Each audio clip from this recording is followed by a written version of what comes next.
Barangay Love Stories. Love Stories.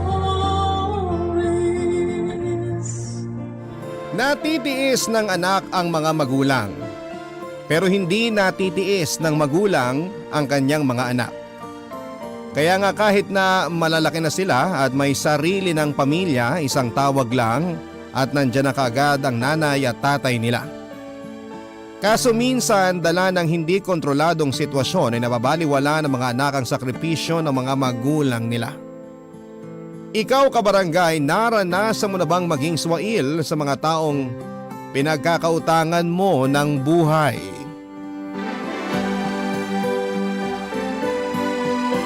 Dear Papa Dudut, kumusta po? Ako po si Esteban o mas kilala sa palayaw na Teban.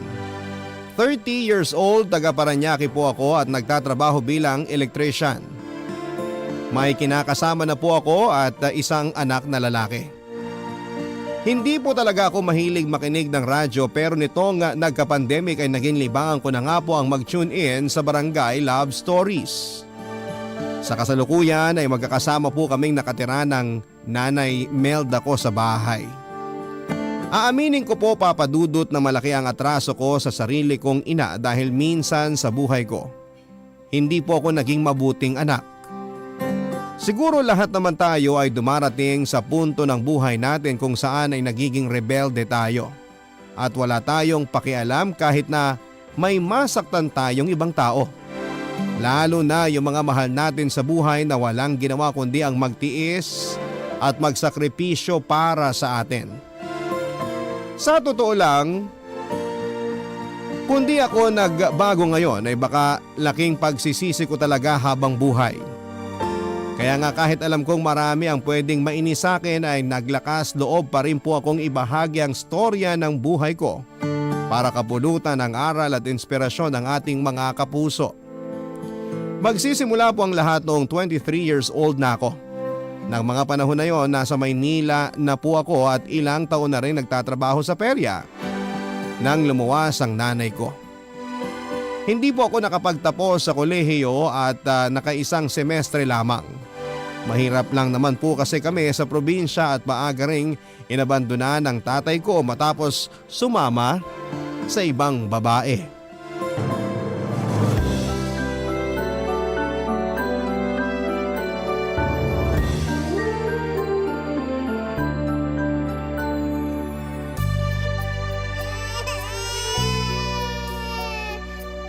Naku, ang apo ko na to talaga oh. Walang ginawa kundi umiyak. Tahan na apo, nandito na si Lola. Hoy Teban, ano pa bang tinutunganga mo riyan, anak? Wala ka bang trabaho? Wala, Nay. O bakit naman? Binida mo pa nga kagabi na magiging abala ka ngayong araw eh. Akala ko rin po ganun ang mangyayari. Kaso nandun na ako sa perya kanina nang kausapin ako ni Mang Lito. Tapos pinauwi niya ako.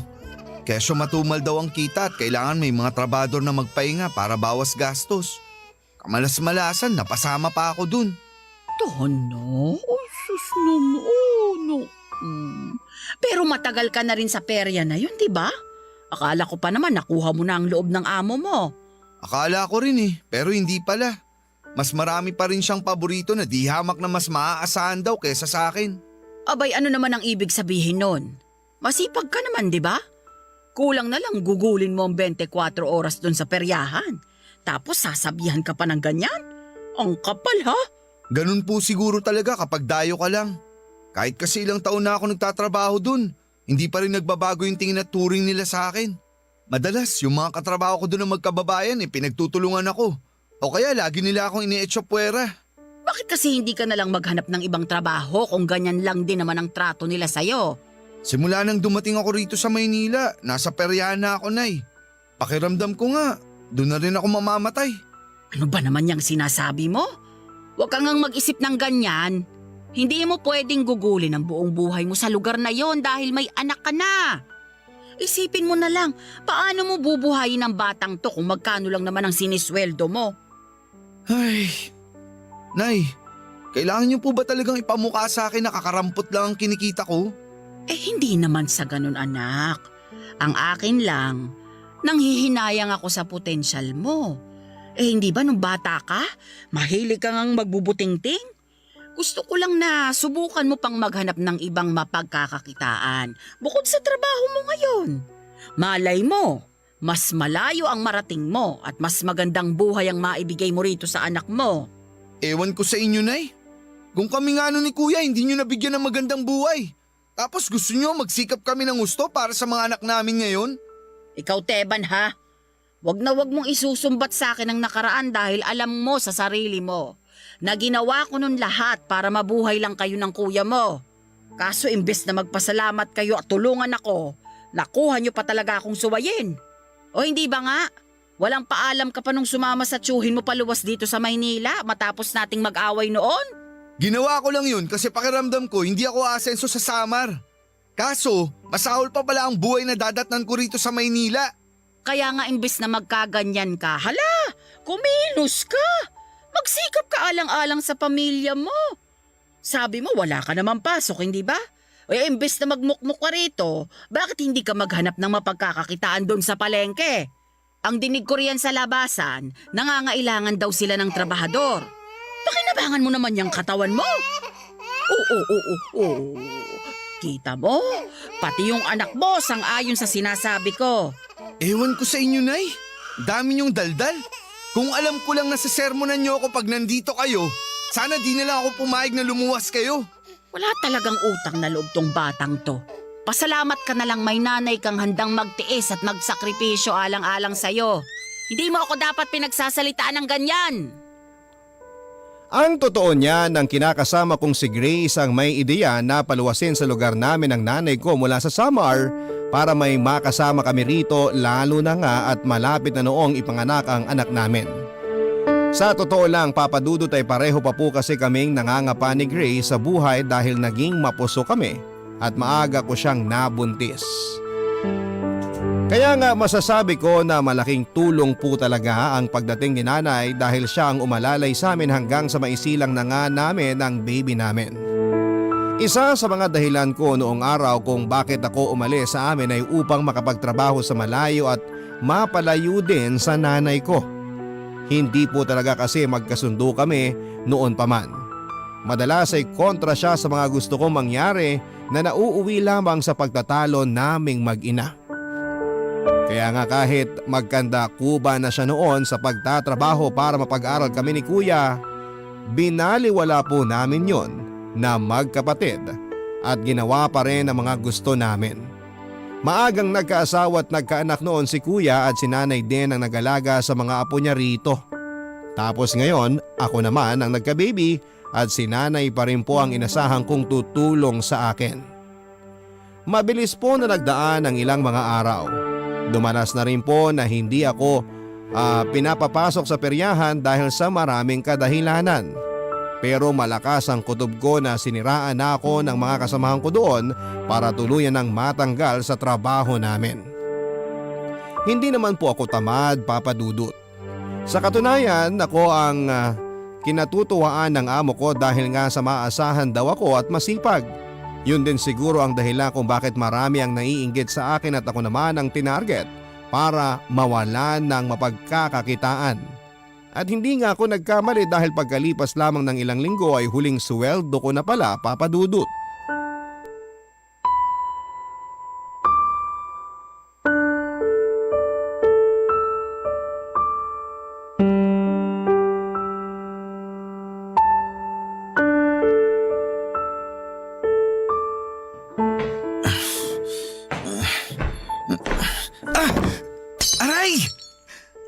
Buisit naman. Kung kailan nagdadahan-daan ako sa kapang mangyayari to. Nasugatan patuloy ako. Teban? Ikaw ba yan? Teka nga, bakit kasi nakapatay ang ilaw? Nay naman, bakit nyo binuksan ang ilaw?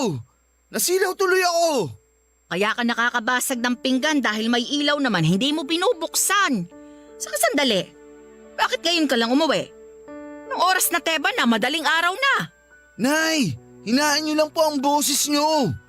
Dahil baka magising ang mag-ina ko. Sige, kayo magpapatayan sa anak namin kapag umiyak yun. Ang bihira. Ako naman talagang nagpapatahan dun sa batang yon dahil sa akin lang yun komportable. Pero teka nga kasi, maupo ka na at nagdudugo yung paa mo. Ayos lang po ako. Hindi naman malalim yung sugat. Tingnan nyo, tumigil na yung pagdudugo. Kailangan pa rin gamutin yan dahil baka ma-impeksyon. Ay,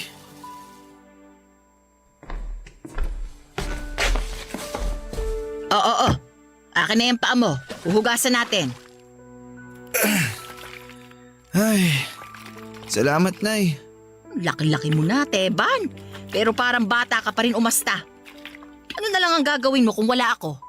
Nay, ugasan niyo na lang po yung paa ko. Huwag na kayong maraming sinasabi. Napakabastos talaga niyang bibig mo kahit kailan. Aray naman, Nay. Pasalamat ka nga't hindi bibig mong pinalo ko. O siya, ayan. Malinis na yung paa mo. Lalagyan na lang natin ng gamot para hindi ma-impeksyon. Nay, ako na po ang maglalagay. Huwag na kayong mag-abala. Pwede na kayong bumalik sa pagtulog. Nawala na kasing antok ko. Kaya hayaan mo na lang ako. Hindi, wag na nga po sabi. Ako na lang maglalagay mamaya. Kahit talaga kailan, ang hirap niyong kausap. Nag-alala lang naman ako para sa'yo. Natural yun sa isang ina. Hindi niyo na po kailangang mag-alala sa akin dahil malaki na ako. Ano ba kasing dahilan bakit ngayon ka lang umuwi? Saka sa itsura mo, mukhang nakainom ka anak ka. May problema ka ba? Ay, wala po, Nay. Nagkayayaan lang kami ng mga tropa ko. Pwede ba, Teban? Huwag ka nang magmaang-maangan dyan. Kilala kita. Kaya kung ako sa'yo, magsabi ka na lang dahil lalo lang kitang hindi titigilan. Kahit talaga kailan, napakakulit niyo. Ang totoo niyan, Nay. Nawalan na po ako ng trabaho. Ano ka mo? Teka, ibig bang sabihin tinanggal ka ng amo mo sa perya? Ay ba't naman ganun? Bakit biglaan? Hindi ko po alam. Hindi na raw nila kailangan ng serbisyo ko. Dami niyang sinabing dahilan. Sa totoo lang, hindi ko na inintindi yung mga dahilan niya. Umalis na lang ako pagkakuha ko ng huling sweldo ko. Huling sweldo mo na pala pero pinang-inom mo pa. Anong magagawa ko? Malungkot ako eh. Tsaka nagagalit ako. Kailangan ko na mapaglalabasan ng sama ng loob. Kasi pakiramdam ko, para akong basura na basta na lang nila tinapon kasi wala na akong silbi. Sino bang may sabi sa'yo na wala kang silbi? Hindi yun totoo dahil ginawa mo naman ang lahat ng makakaya mo dun sa trabaho mo sa kanila. Sila tong mga walang kwenta dahil hindi nila yun nakita at hinayaan nila na sulsulan sila ng iba. Gusto mo kausapin ko yung amo mo? Hindi ako papayag na tratuhin ka nila ng ganyan. Nay, huwag niyo na pong gawin yun. Mamaya lalo pa nila akong pagtawanan. Sipin pa nila sumbongero ako sa nanay. Sino pa bang aasahan mo na tutulong sa'yo kundi ako lang din naman? Pero baka imbis na makatulong, makadagdag lang kayo at lalo lang nila akong pag-initan. Kaya mabuti niyong gawin, pumirmi na lang kayo rito sa atin. Maghahanap na lang ako ng ibang mapagkakakitaan bukas. Kahit naman siguro paano may mapapasukan pa rin ako. O siya, sige. Ikaw ang bahala. Subukan mo dun sa bigasan. Baka kailangan nila ng tagabuhat o kaya sa panaderya ni Mang Nestor. Naghahanap sila ng panadero doon. Nay, ano naman pong alam ko sa paggawa ng tinapay? Pwede namang aralin yun. Magmamasa ka lang naman ng harina. Pwede mo yung matutunan basta porsigido ka lang. Sa kabalita ko, mataas ng kaunti ang pasweldo ni Mang Nestor sa mga trabahador niya eh. Di ka nalugi. May libreng tinapay ka pa. Di na natin po problemahin ng pandesal tuwing umaga. Naisip niyo pa talaga yun, Nay? Ibang klase talaga kayo. Abay syempre, nanay ako. Lahat gagawin ko para sa mga anak ko. Kaya dapat ganun ka rin.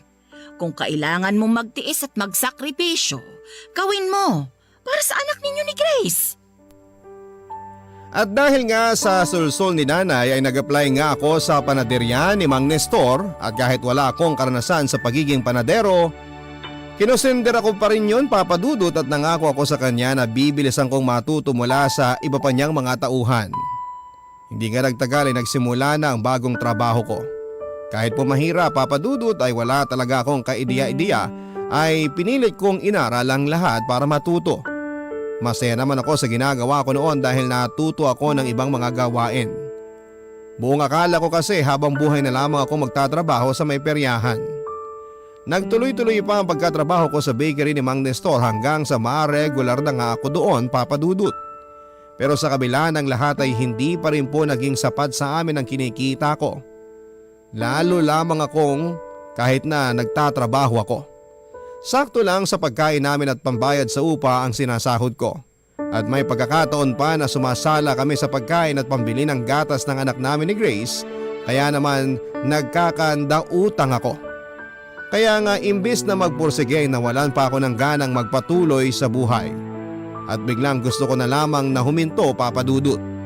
Tapos sinabayan pa ng pagkakasakit ng anak namin na ikinaospital niya, dahilan para mabaon talaga kami sa utang, Papa Dudut. Ang mga kwento ng pag-ibig, kwento ng buhay at kwento ng pag-asa. Nasa Spotify na, Barangay Love Stories. Pakinggan kahit kailan, kahit saan. Barangay Love Stories sa Spotify. Kinig na, kabarangay! Papa Dudut, aminado ko na kahit may trabaho ako ay nahihirapan pa rin po akong makaipon. Nagtatabi naman ako kaso hindi talaga sapat sa pangangailangan namin ang kinikita ko, lalo na kapag may hindi inaasahang mga gastos. Nang mapansin po yun ni nanay ay nagkusa na siyang bumalik sa pagiging manikurista para kahit papaano ay makadagdag sa panggastos namin sa araw-araw sa mga kikitain niya. Bali nag-home service lamang po siya kasi priority pa rin niya noon ang pag-aalaga niya sa anak namin ni Grace. Hindi pa rin po kasi niya mapagkatiwalaan ang kinakasama ko pagdating sa anak namin kahit na ito po ang nanay.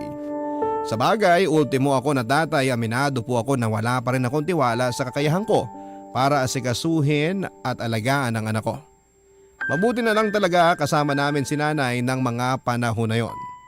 Matapos pong maospital ng anak namin ay si nanay din po nag-asikaso pagdating namin sa bahay.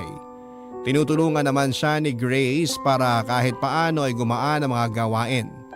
Dahil nga sa nangyari, kinakailangan ko pong magdoble kayod sa pagtatrabaho para masustentuhan ang pangangailangan ng pamilya ko. Lalo na ng anak ko. Kaya lang may mga pagkakataon na naisa sa alang-alang ko ang mga priority ko dahil sa isang bagay. Isa na nga po doon ay yung napapabarkada ako at naging issue kina Nanay at Grace ang madalas kong pakikisama sa kanila tuwing may inuman.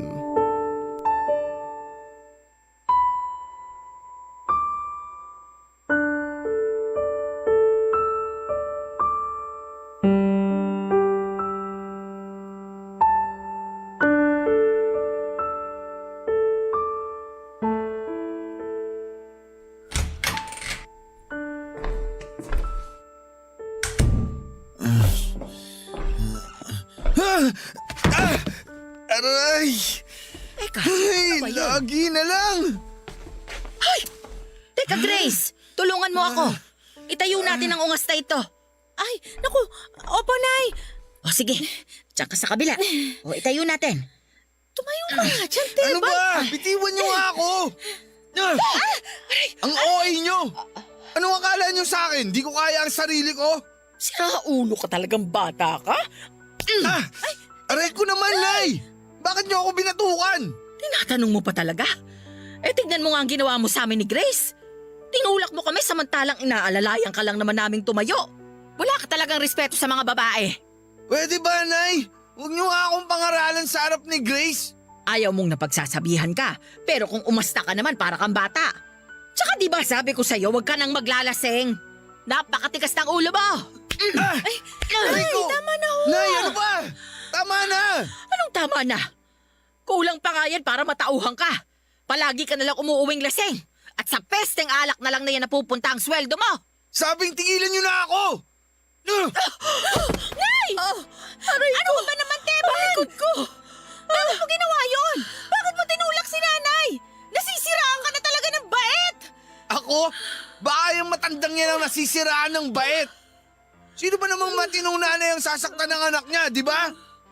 Grace, nakita mo naman kung paano niya ako pinag-aampas at pinagpapalo. Ayaw niyong tumigil kaya yan. Pero ginawa niya lang yun dahil kasalanan mo. Isa ka pa eh. Paano kasalanan ko? Tama naman si nanay dahil wala ka ng ibang inatupag kundi ang sumama sa mga barkada mo para uminom. Di ba naman? Kakarampot na nga lang ang pera kinikita mo tapos ipangiinom mo pa? Paano na lang yung pangangailangan ng anak mo? Baka nakakalimutan mo kagagaling lang natin sa ospital. May utang pa tayo na dapat bayaran. Eh ano pang silbi mo dito? Wala ka namang ginagawa rito sa bahay natin, di ba? Ba't di ka kaya lumabas doon at maghanap din ng trabaho? Nang sa ganun, makatulong ka na. Hindi yung kung umasta ka, akala mo wala na akong ginagawang matino rito. Ang issue rito, yung paglalasing mo. Hindi ang kawalan ng hanap buhay ni Grace. At saka maliit pa ang anak ninyo. Kailangan pa niya ang nanay niya. Kung may dapat na kumayod at magbanat ng buto rito, ikaw yon. Bakit kasi hindi mo natigilan yung pagsama-sama sa mga barkada mo? Mukhang wala namang pamilya yung mga yon. Sarili lang ang iniisip. At bakit niyo ako pagbabawalan? Wala kayong karapatan. Dahil buhay ko naman to. Baka nakakalimutan niyo. Ibig sabihin, gagawin ko ang gusto ko. Sasamahan ko ang gusto kong samahan at gagastusin ko ang pera ko dahil ako naman ang nagpakahirap na kitain yun, no? Saka may naiuwi naman ako dito ah. Kaya nga tong dalawa na walang ginawa rito sa bahay kundi tumunga maghapon. Ano? Hayop ka! Bawiin mo yung sinabi mo! Kung magpalit kaya tayo ng ginagawa, ikaw ang mag-alaga sa anak mong buwisit ka! Puro ka sabi na wala kaming ginagawa samantalang hindi naman ganun kadaling tumao rito. Akala mo ba madaling mag-alaga ng sanggol at sumideline ng trabaho? Ikaw nga napakasarap ng buhay mo. Bahay panaderya ka lang. Pag uwi mo rito may nakahain ng pagkain. Nagsisisi na talaga ako na pinatuloy ko pa kayo rito sa bahay namin. Sana pala hinayaan ko na lang kayo dun sa probinsya para hindi nyo ako namamanduan. Mabuti pa umalis na lang kayo sa bahay namin. Hindi naman kayo dapat nandito eh.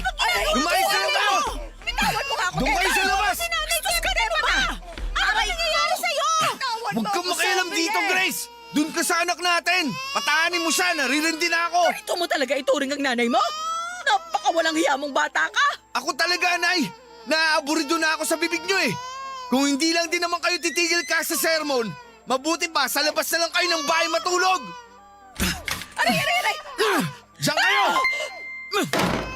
Teban! Papasukin mo ako! Napakawalang hiya mo! Diyan kayo sa labas! Total, sanay naman kayo magtiis sa hirap, ba't di nyo tiising matulog dyan sa labas? At pag-isipan nyo mabuti kung gaano kayo nakakarindi sa tenga! Buisit! Papa Dudut, pinagbantaan ko po si Grace na huwag pagbubuksan ng pinto si nanay kahit na ano ang mangyari. Hindi ko na lamang namalayan kung ilang oras siyang nanatili sa labas bago ako nakatulog dahil sa kalasingan. Tapos ay saka na siya pinapasok ni Grace sa loob ng bahay. Kinabukasan ay umasta pa ako na parang walang nangyari, Papa Dudut. Sa katunayan, ako pa itong galit at mainit ang ulo kinabukasan. Hindi po ako iniimik ni nanay pero wala po akong pakialam. Sa isip ko ng panahon na yon, ako ang nasa katwiran. Doon po nanumbalik yung pagkainis ko sa nanay ko simula pagkabata namin. Para kasi sa amin ni Kuya, hindi niya ginawa ang lahat noong araw para sana hindi miserable ang buhay namin sa ngayon. Oo, pinag-aral nga niya kami pero palagi rin niya kami noong sinusumbatan. Naisip ko tuloy na ayaw niya siguro kaming maging anak kaya napipilitan lamang siya sa mga ginagawa niya. Hanggang sa naging away-bati na lang din po ang sistema ng relasyon naming mag-ina, Papa Dudut. Sa katunayan ay hindi po yun ang una tuling beses na nagkainitan kami at nagpang-abot ni nanay, Papa Dudut. At bukod sa pagpapatulog ko sa kanya sa labas ay marami pa po akong hindi magagandang bagay na ginawa sa kanya dahil lang sa kagustuhan ko. Kagustuhan ko na siya na mismo ang umalis sa bahay namin. Alam kong marami ang magagalit sa akin at magsasabi na wala akong utang na loob. Tanggap ko naman na deserve ko ang masasakit na salita ng ating mga kabarangay dahil sa pagiging suwail kong anak.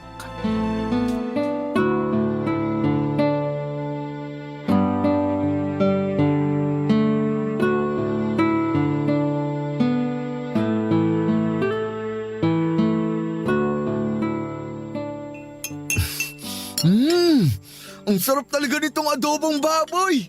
Grabe, Ngayon na lang ulit ako nakakain nito. Teban, mahal. Maghinay-hinay ka naman, baka mabulunan ka. Hindi ka ba nakikinig? Ngayon na lang ulit ako nakakain nito. Pati ba naman kung paano ako kumain, pagbabawalan mo pa? Hay, hindi naman kita pinagbabawalan. Saka wag mo ngang laging minamasama ang sinasabi ko. Bakit kasi di ka na lang kumain dyan? Ang dami mo pang sinasabi. Kaso, Kaso ano? mauubos mo na yung ulam. Tiran mo naman si nanay, Teban. Hindi pa siya kumakain eh. Nagmamanicure pa siya sa labas. Oh, ano naman pakialam ko sa matandang yun? Bakit ko ba siya kailangan tirhan ng ulam? Ako naman ang bumili nito. Ganyan ka na ba talaga kasamang anak? Kaya mong tiisin ang nanay mo? Ako ba talagang masamang anak, Grace? Naririnig mo ba yung sarili mo? Alam mo ikaw, nakakabwisit ka na eh! Teban, ano ba? Hindi mo ko! Hindi ako makahinga! Walang hiya ang bata ka! Bitawan mo si Grace! Aray ko! Ano ba? Kanyang ka na ba talaga ka, demonyo?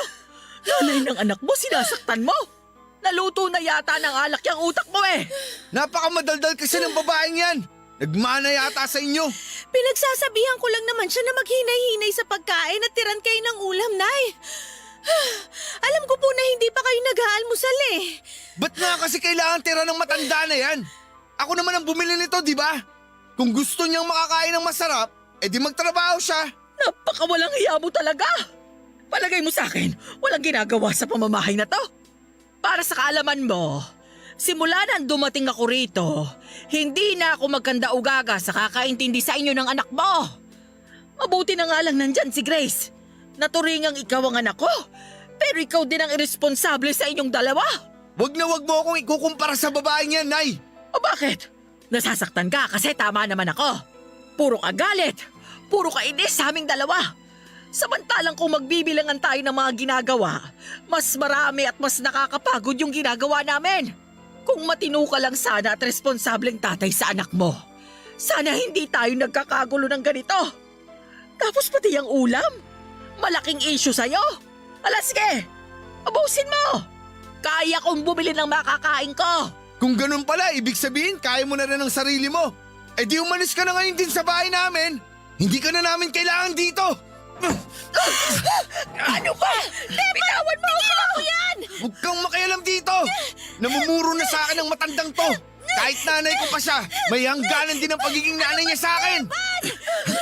Halika kayo! Uy! Nanay! Nanay! Diyos ko, Teban! Nagdudugo ang ulo ng nanay mo! Nay!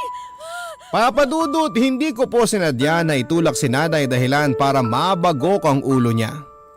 Nang mga panahon na yon ay aminado ako na napangibabawan ako ng galit, pagkainis at bugso ng damdamin at nakalimutan ko na nanay ko pala ang pinagbabalingan ko ng init ng ulo. Kaya nga laking pagsisisi ko nang makita kong duguan siya at kaagad na kinain ako ng takot sa katawan na baka mawala sa akin ang nanay ko. Sa tulong ni Grace at ng ilang kapitbahay ay naisugod pa namin sa pinakamalapit na pagamutan si Nanay Papadudut. Malalim po ang sugat niya sa ulo dahil sa kanto siya ng mesa tumama bago nabagok sa sahig. Pagdating namin sa ospital ay kaagad ding tinahi ang sugat ni nanay pero hindi po siya kaagad nakalabas dahil ang sabi ng doktor ay kailangan muna siyang obserbahan sa takot na baka meron pa siyang ibang injury. Nginig na nginig po ako ang buong pagkatao ko ng panahon na yon, Papadudut, at halos magmanik luhod ako sa lahat ng santo na sana'y iligtas nila si nanay. Doon ko na rin po na-realize sa mga ginawa ko at kung paano ako naging masamang anak sa nanay ko na walang ibang ginawa kundi ang tiisin ang masamang pag-uugali ko. Ang mga kwento ng pag-ibig, kwento ng buhay at kwento ng pag-asa. Nasa Spotify na! Barangay Love Stories. Pakinggan kahit kailan, kahit saan. Barangay Love Stories sa Spotify. Kinig na, kabarangay! Hindi nagtagal ay nakalabas na po kami sa ospital, Papa Dudut, at mabuti na lang dahil wala namang ibang injury pa sa ulo ang nanay ko. Pero niresetahan po siya ng gamot ng doktor at sinabihan na kailangan po muna niyang magpahinga ng ilang araw. Hindi po ako kinakausap ng nanay ko, Papa Dudut. Kahit na nakauwi na kami sa bahay ay ramdam ko naman na galit pa rin siya sa akin dahil sa ginawa ko sa kanya. Dahil nga po sa nangyari ay nagkapatong-patong na naman ang mga gastusin namin sa bahay. Hindi na kami makaahon kasi kapag nakakabayad kami ng utang ay may biglaan namang nangyayari dahilan para umutang po ulit kami. Nang mga panahon na yon, pakiramdam ko ay pinaparusahan ako ng Diyos dahil sa pagiging masamang anak ko. Sino ba naman kasi ang hindi maninindig ang balahibo? Kamuntikan ko nang mapatay ang sarili kong ina. Kaya nga walang gabi simula noon na hindi ako umiiyak at nagsisisi sa nagawa ko.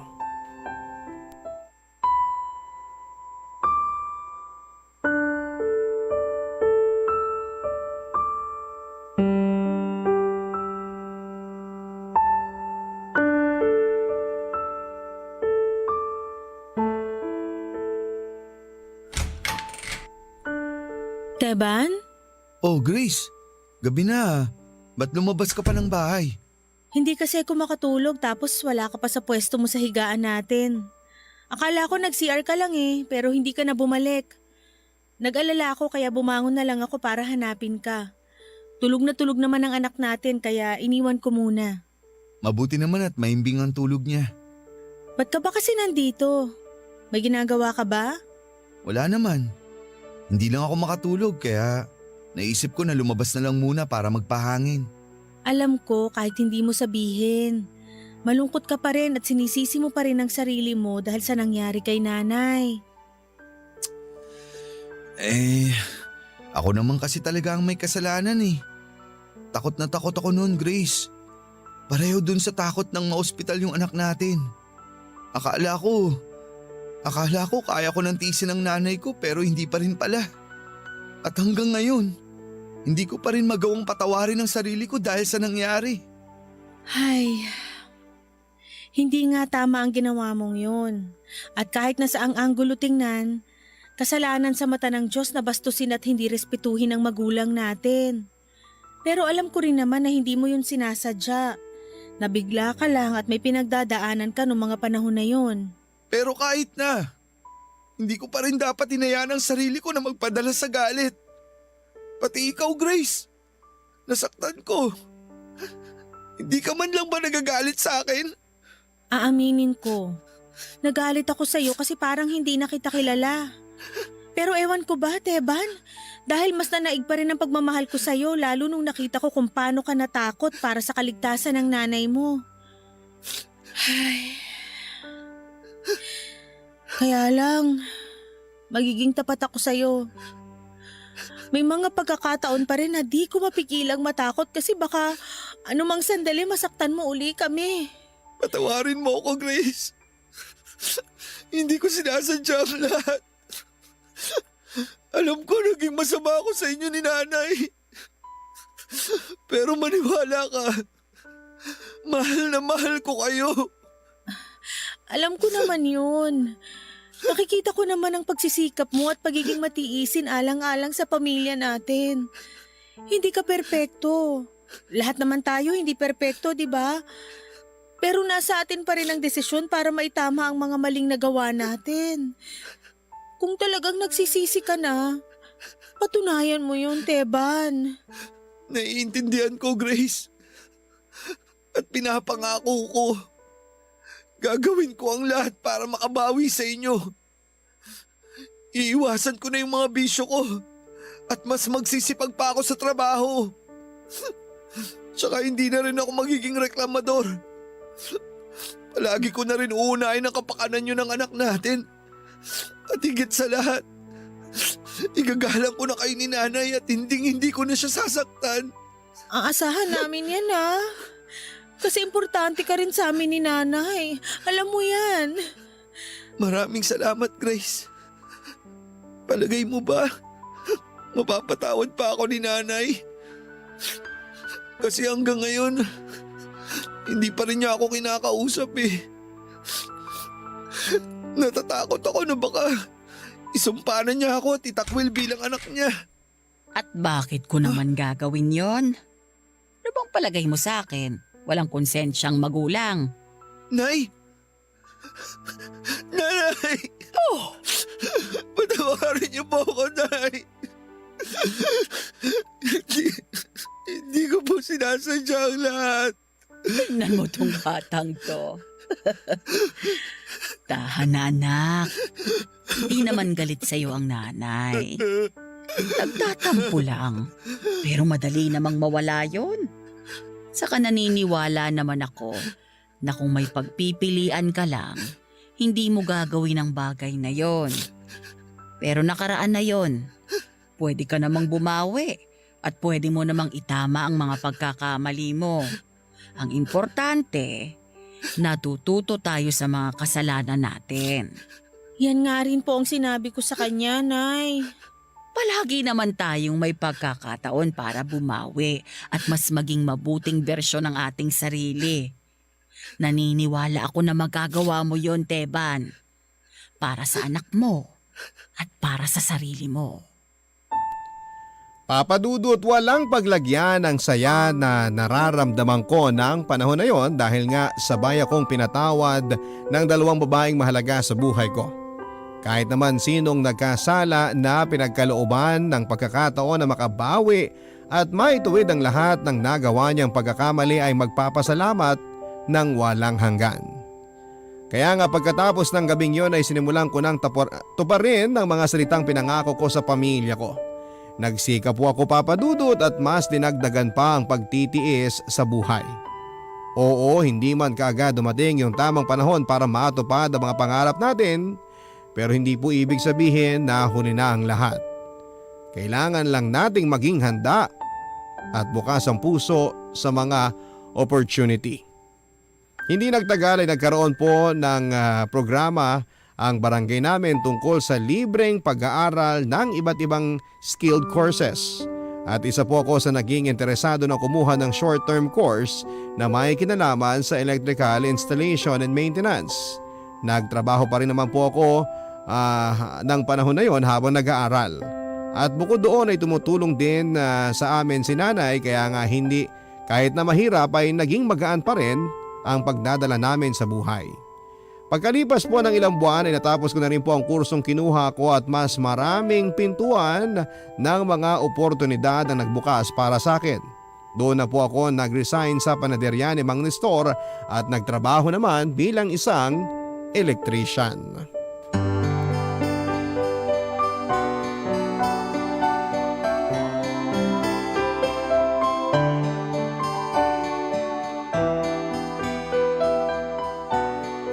Nay, dahan-dahan lang. Huwag niyo munang bubuksan ang mata niyo kasi bibilang pa ako ng 3. Mahal, okay na ba ang lahat? Oo, kanina pa. Ano ba kasi yon? Kayo talagang dalawa, puro kayo kalokohan eh. May pa-surprise pa kayong nalalaman. Chill lang kasi kayo, Nay. Basta sigurado matutuwa po kayo sa inanda namin ni Grace. Oo nga po, Nay. Ano, Nay? Handa na ba kayo? Alisin ko na po ang kamay ko. 1, 2, 3. Buksan niyo na po ang mata niyo. Surprise! Wow! Ang ganda naman ng cake at may palobo pa. Sandali. Pangalan ko to ah. Akin itong cake? Siyempre, para talaga sa inyo yan, Nay. Kasi hindi natin na-celebrate yung birthday niyo nung nakaraang araw. May pasok kasi ako noon at nagpunta naman kayo kina Tito. Kaya sabi ko kay Grace, ngayon na lang natin gawin para may time pa kami makapaghanda. Nagustuhan niyo po ba? Happy birthday po, Nanay! Happy birthday po, Nay. Happy birthday din po sabi ng apo nyo. Kaawaan kayo ng Diyos. Anak, maraming salamat ha. Sa totoo lang, first time kong magkaroon ng cake at lobo sa birthday ko eh. Pero baka naman napagastos pa kayo ha? Huwag po kayong mag-alala. Dahil hindi naman mahal ang nagastos namin dito. Saka nung nakaraang buwan pa po talaga pinag-iipunan ni Teba ng sorpresa niya sa inyo, Nay. Uy, di mo na dapat sinabi pa yun. Totoo ba yun, anak? Opo, Nay. Gusto ko po kasing bumawi sa mga nakaraang birthday nyo na wala man lang akong ginawa. Pasensya na kayo, Nay. Kung sarili ko lang ang mahalaga sa akin ng mga panahon na yon. Kinalimutan ko kayo.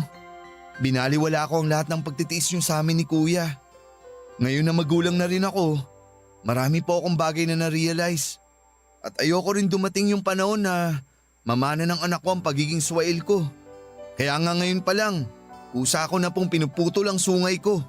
Naniniwala naman ako na magagawa mong magbago tungo sa ikabubuti mo, anak. Tingnan mo, ang layo na ng narating mo. Sabi ko naman kasi sa iyo, may potensyal ka. Ikaw lang tong walang bilib sa sarili mo nun eh. Aminado po talaga ako na mahina ang loob ko. Pero kung wala siguro kayo sa tabi ko, baka hindi rin ako maglalakas loob na humakbang papalayo sa mga bagay na kinasanayan ko na. Oo nga pala, salamat din Grace. Dahil binigyan mo ako ng isa pang pagkakataon para magpakatatay sa anak natin. Oo, marami pa akong dapat matutunan. Pero alam ko, palagi kang nasa tabi ko para samahan ako. Mahal na mahal kita. Kayo ng anak natin. Mahal na mahal ka rin namin, Teban. Tandaan mo palagi na nandito lang kami nila nanay para suportahan ka sa lahat ng mga bagay na gusto mo dahil pamilya tayo. Hindi lang para sa sarili ko, kundi para sa ating lahat. Salamat kasi patuloy niyo akong binibigyan ng dahilan at inspirasyon para magpatuloy at maging matiisin. O siya, baka magkaiyakan pa tayo rito. Pwede bang simulan na nating kumain? Kasi nasasabik na talaga akong tikman yung cake na binili mo, anak. Saka tignan mo yung apo ko, mukhang gusto na rin tumikim. Oo naman po, pwede na tayong kumain. Pero sandali, kukunan ko muna kayo ng picture para may souvenir tayo. O Nay, post muna kayo dyan sa cake nyo. Nako, mga kabataan talaga. Kakain na lang, magpipicture pa.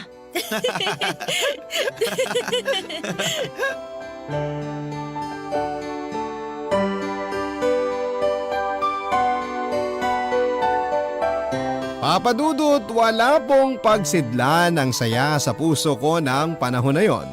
At habang buhay kong babaunin sa memorya ko ang masaya naming alaala kasama ang pinakamamahal kong pamilya.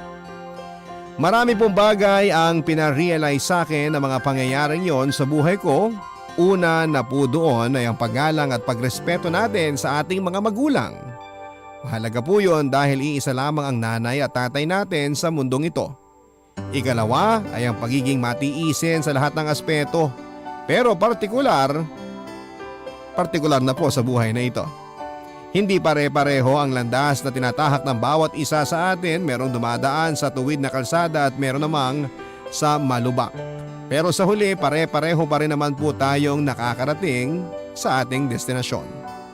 At malaki po talaga ang utang na loob ko sa Nanay Melda ko dahil kung di siya naging matiisin sa mga ugali namin, malamang napariwara na ang mga buhay namin.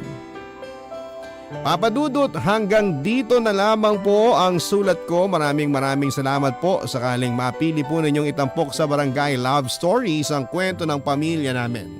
Sana ay marami pa sa ating mga kabarangay ang nakarelate at na-inspire.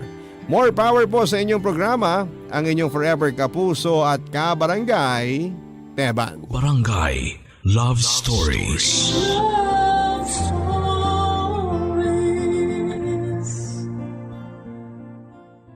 Barangay LS 97.1 Number 1 Forever. Ang mga kwento ng pag-ibig, kwento ng buhay at kwento ng pag-asa dito sa Barangay Love Stories. Love Stories.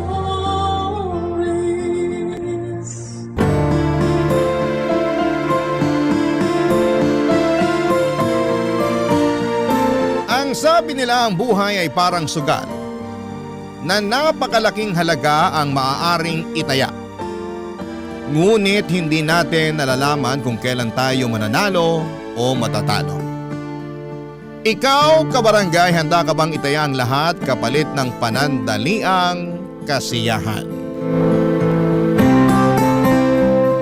Dear Papa Dudut, belated Happy New Year po sa inyo at magandang tanghali na rin po sa lahat ng mga loyal kabarangay na nakikinig ngayon. Naway masaya ang inyong bagong taon, ako kasi ay hindi. Mangyaring itago nyo na lamang po ako sa pangalang Arman, 39 years old at kasalukuyang nakatira sa Naga City. Isang taon pa lamang ang nakakalipas na mangyari ang isang hindi ko makakalimutang bangungot sa aking buhay. Minsan ay naisip ko na may kasalanan din ako sa mga nangyari.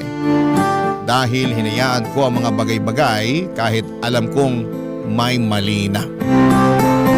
Walang panahon na hindi ko naaalala ang pangyayaring yon na halos magpawala ng aking katinuan. Sa katunayan nga po, Papa Dudut, ay hindi ko mapigilan ang pagpatak ng mga luha ko habang sinusulat ko ang kwentong ito. Hayaan niyo po akong ilahad ang aming kwento. Sa pagbabaka sakali na rin na gumaan ang aking kalooban. Napakabata ko pa noon, Papa Dudut, nang maulila ako sa mga magulang. Parehong nagkasakit noon ang inay at itay ko dahil sa matinding pagtatrabaho sa bukid. Dala na rin ng aming matinding kahirapan noon ay hindi sila nakapagpatingin man lamang sa doktor. Ang katwiran nila noon nang ipambabayad nila sa pagpapatingin sa doktor ay pambibili na lamang ng mailalaman sa aming mga kumakalam na sikmura. Hanggang sa lumala na nga ang kanilang sakit at binawian ng buhay. Bilang isang anak ay masakit sa akin ang mawala ng magulang, Papa Dudut. Lalo pa nga at wala rin silang maayos na libing noon dahil na rin po sa kawalan ng pera. May mga mabubuting tao lamang noon na tumulong na magbuhat sa kanila upang ipaanod sa dagat. Yun po kasi ang pamamaraan ng mga kagaya naming isang kahig isang tuka ng panahong yon. Ngunit sa murang edad ko noon ay nakapagtatakang hindi ako napanghinaan ng loob. Kahit na alam ko mag-isa lamang ako sa buhay. Wala kaming mga kamag-anak na maaaring kumukop sa amin dahil halos lahat sila ay nasa malalayong lugar. At ang iba naman ay sa bundok na piling manirahan. At dahil nga po sa maagang pagkakaulila, Papa Dudut, ay napaisip ako kung paano ako mabubuhay ng mag-isa. Gayong napakabata ko pa. Sa edad na 10 ay natuto akong magtanim ng palay at mais. At kung anihan naman ay kasama rin po ako sa mga nagagapas o nag-aani ng tanim. Tiniis ko, Papa Dudut, ang matinding init ng araw, sakit ng katawan at bigat ng mga sakong na naglalaman ng mga inani kong palay o mais para sa kakarampot na pera pambili ng pagkain. Papa Dudut, napakahirap magtrabaho sa napakaliit kong pangangatawan pero kinaya ko dahil gusto kong makaraos. Hindi lamang sa gutom kundi pati na rin sa buhay. Naisip kong hindi ako pwedeng mamatay nang walang ginagawa. Hanggang sa ako ay nagbinata, pagbubukid ang aking naging trabaho dahil hindi rin naman ako nakapag-aral. Pero hindi naman laging may tanim na ani. Kaya naman sumubok akong maghanap ng ibang trabaho, Papa Dudut. Inirekomenda nga ako ng isang kasamahan ko sa pagsasaka sa kakilala niyang may-ari ng isang komprada ng kopra. Sa mga hindi po nakakaalam, ito po yung niyog na niluluto at ibinibenta sa may-ari ng komprada na dinadala naman sa mga pabrika na gumagawa ng shampoo at ng kung ano-ano pang mga produkto na nangangailangan ng lutong niyog. Pero napakahabang proseso po ng pagkokopras. At pinakamabigat din na trabaho ito.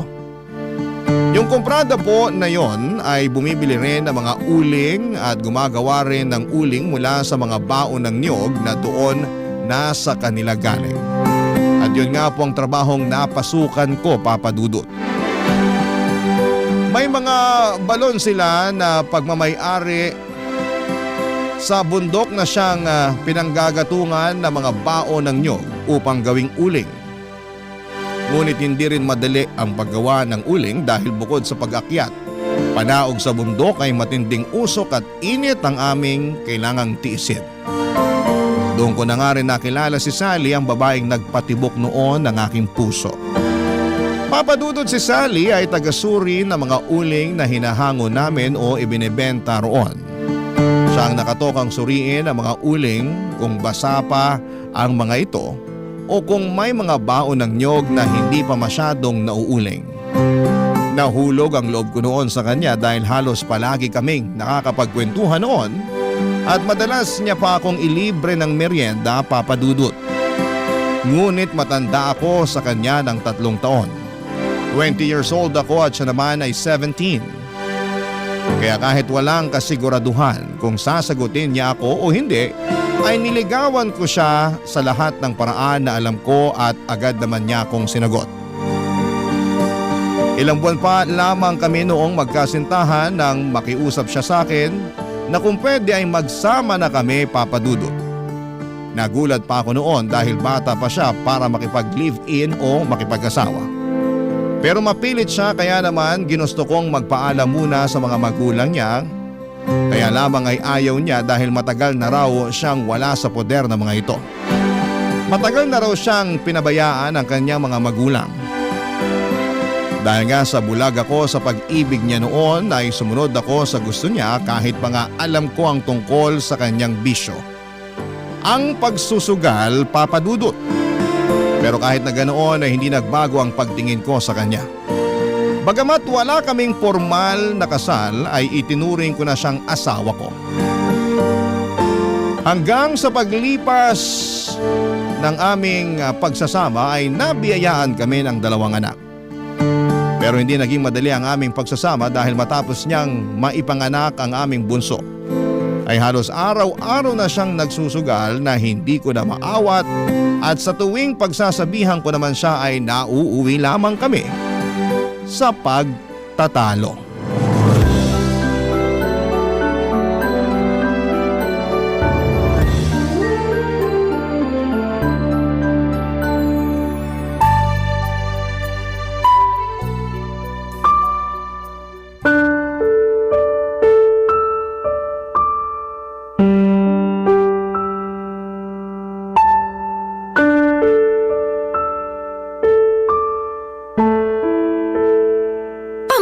Naman, Arman. Pinapahiya mo ako sa mga kumari ko eh. Ano bang problema mo? Doon ka pa talaga nag-iskandalo. Hindi ako nag-iiskandalo. Tinawag nga kita ng maayos, di ba? Ano skandalong sinasabi mo? Eh ano ba kasing problema mo? Ang ayos-ayos ng upo ko dun eh. Sally naman. Hanggang kailan ka ba magiging ganito? Anong ganito ako? Bakit? Ano ba ako? Araw-araw ka na lang nasa sugalan. Ikaw na rin nagsabi na lagi ka natatalo dyan. Ba't di mo patigilan yan? Bakit ba? Sa dito ako masaya eh. Ano magagawa ko? Anong gusto mong gawin ko? Iburo ko yung sarili ko sa loob ng bahay, ganun ba? Tutunga nga ako maghapon? Hindi naman sa ganun. Ang akin lang, bawas-bawasan mo naman ang pagsusugal. Saka hindi lang naman yan ang pwede mong pagkaabalahan eh. Ang dami-dami naman pwedeng pagkaabalahan kung naiinip ka sa bahay. At anong paglilibangan ko? Pagluluto, paglalaba, paglilinis ng bahay? Hindi naman yun eh. Ang ibig ko sabihin, bakit di mo pagtuunan ng pansin ang bunso nating anak? 2 taon pa lang si Princess, pero salat na siya sa pag-aaruga at pagmamahal mo. Hindi pa ba sapat ang anak natin para malibang ka? Si Joseph, kahit malaki na yan, kailangan pa rin niya ng pag-aaruga ng isang magulang. Anong gusto mong palabasin? Na pinababayaan ko yung mga anak natin? Kung pinababayaan ko yan, edi sana patay na yan sa gutom. Hindi naman yun ang punto ko, Sally. Anong hindi? Yun talaga ang gusto mong sabihin. Nahiya ka pa. Tsaka teka lang ha. Ikaw ang may gusto na magkaroon pa tayo ng isang anak kahit alam mong ayaw ko. Hirap na nga tayo kay Joseph, dinagdagan mo pa. Eh wala ka namang ibang alam na trabaho. Pag-uuling lang naman ang pinagkakakitaan mo, tapos nagdagdag ka pa ng isa pang palamunin. Hindi naman tayo aasenso dyan sa pag-uuling mo lang. Maghinay-hinay ka sa tinatawag mong palamunin, Sally. Anak natin si Princess. At huwag mo insultuin ang trabaho ko. Baka nakakalimutan mo. Itong pag-uuling ko bubuhay sa inyo. Wala kayong kakainin ko hindi dahil sa pag-uuling na sinasabi mo. Talagang nagmalaki ka pa? Oo! Kasi kahit na ganito lang ang trabaho ko, ipinagmamalaki ko yun. Dahil dito ko kayo binubuhay. Eh ikaw ba? Ano bang napapala mo dyan sa pagsusugal mo? Mapapakain ba tayo niyan? Halos kabaliktaran nga nangyayari. Nagkanda utang-utang ka na rin dahil sa sugal na yan. Tapos sino nagpapakahirap magbayad? Ako lang naman. Habang ako pagod na pagod sa trabaho, puro ka naman pasarap sa buhay. Ni hindi mo nga pinangihinayangan ng bawat sentimo kinikitang pinagpaguran ko ng gusto. Bakit? Nagre-reklamo ka na? Hoy Arman, baka nakakalimutan mo rin kung anong ipinangako mo sa akin. Nangako ka sa akin na lahat ng pangangailangan ko ibibigay mo. Kasama na doon ang mga bagay na nagpapasaya sa akin. Grabe ka na talaga. Naririnig mo ba yung sarili mo? Hindi ba't ikaw ang atat na magsama tayo? O ano? Bakit hindi ka makapagsalita? Oo, ipinangako ko na hindi ko kayo pababayaan. Na ibibigay ko lahat ng pangangailangan nyo. Pero hindi ko sinabing pati bisyo mo, sasagutin ko pa rin. Bisyo? Ito ang nagpapasaya sa akin. Ano bang hindi mo maintindihan doon? Buti nga hindi ako si pabili ng ganito, pabili ng ganyan. Inaayon ko lang sa kakayanan mo ang hinihingi ko, Arman. Hindi pa ba sapat na maging masaya ka dahil sa mga anak natin? Sally, nanay ka. Ang alam ko kapag ina, masaya na sila nakapiling lang nila ang mga anak nila. Pero ikaw? Hindi ko alam bakit ibang iba ka sa lahat ng nanay. Ang kulit mo din eh. Hindi ko ginusto na magkaroon ng isa pang anak. Ang hirap na nga ng buhay natin, pinahihirapan mo palalo. Kung meron man nagpapabigat ang buhay natin ngayon, ikaw yun. Wala ka na nga na itutulong sa akin na kukuha mo pa magbisyo. Ni magluto ng pagkain o maglinis man lang ng bahay, hindi mo magawa. Pati ba naman sa pag-aalaga sa mga anak natin, hindi mo pa rin magawa? Eh di sana kumuha ka na lang ng katulong. Katulong pala hanap mo eh. Baluktot talaga lahat ng katwiran mo. Alam mo, kung hindi lang dahil sa mga anak natin, matagal na kitang hiniwalayan. Eh di hiwalayan mo ako. Sino tinakot mo?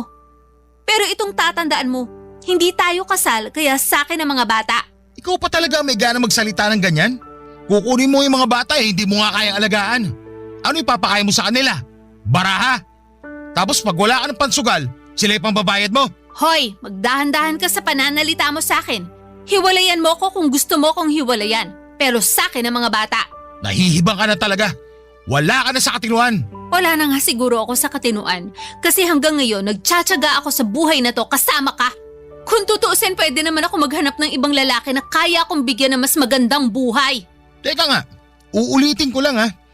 Sino ba nagpupumilit to na magsama tayo? Hindi ba't ikaw?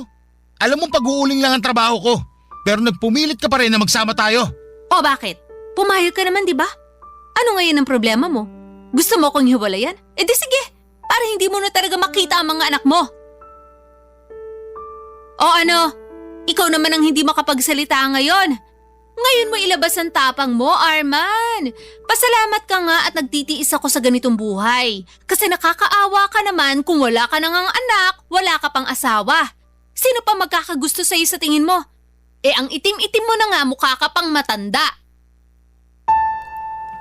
Papa Dudut, hindi na ako nakakibo dahil sa mga sinabi ni Sally. Masakit marinig ang mga salitang yon lalo na at sa kanya pa nang galing. Pero dahil nga sa sobrang pagmamahal ko sa aking mga anak ay pikit mata kong tiniis lahat ng hirap lalo na ang pagiging sugarol ng aking asawa sa takot ko na ilayo niya sa akin ang mga anak namin lalo't hindi kami kasal. Kahit na hindi ako nakapag-aral ay alam ko ang hangganan ng karapatan ko sa mga anak ko dahil madalas yung mapagkwentuhan ng mga matatanda noon sa amin. Alam ko na kung gugustuhin ni Sally ay hindi ko siya maaaring pagbawalan na dalhin ang mga anak namin sakaling maisip na niya akong iwanan.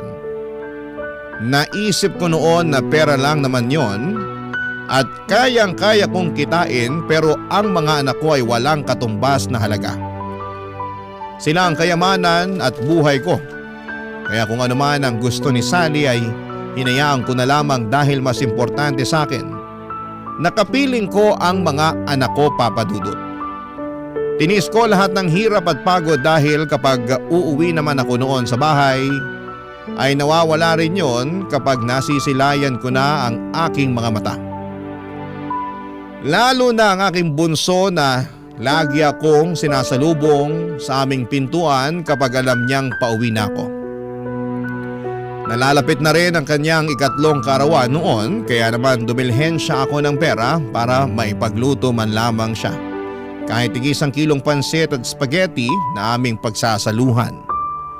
Tuwang-tuwa naman ang panganay kong si Joseph nang malamang maghahanda kami kahit papaano sa karawan ng kanyang kapatid, Papa Dudut.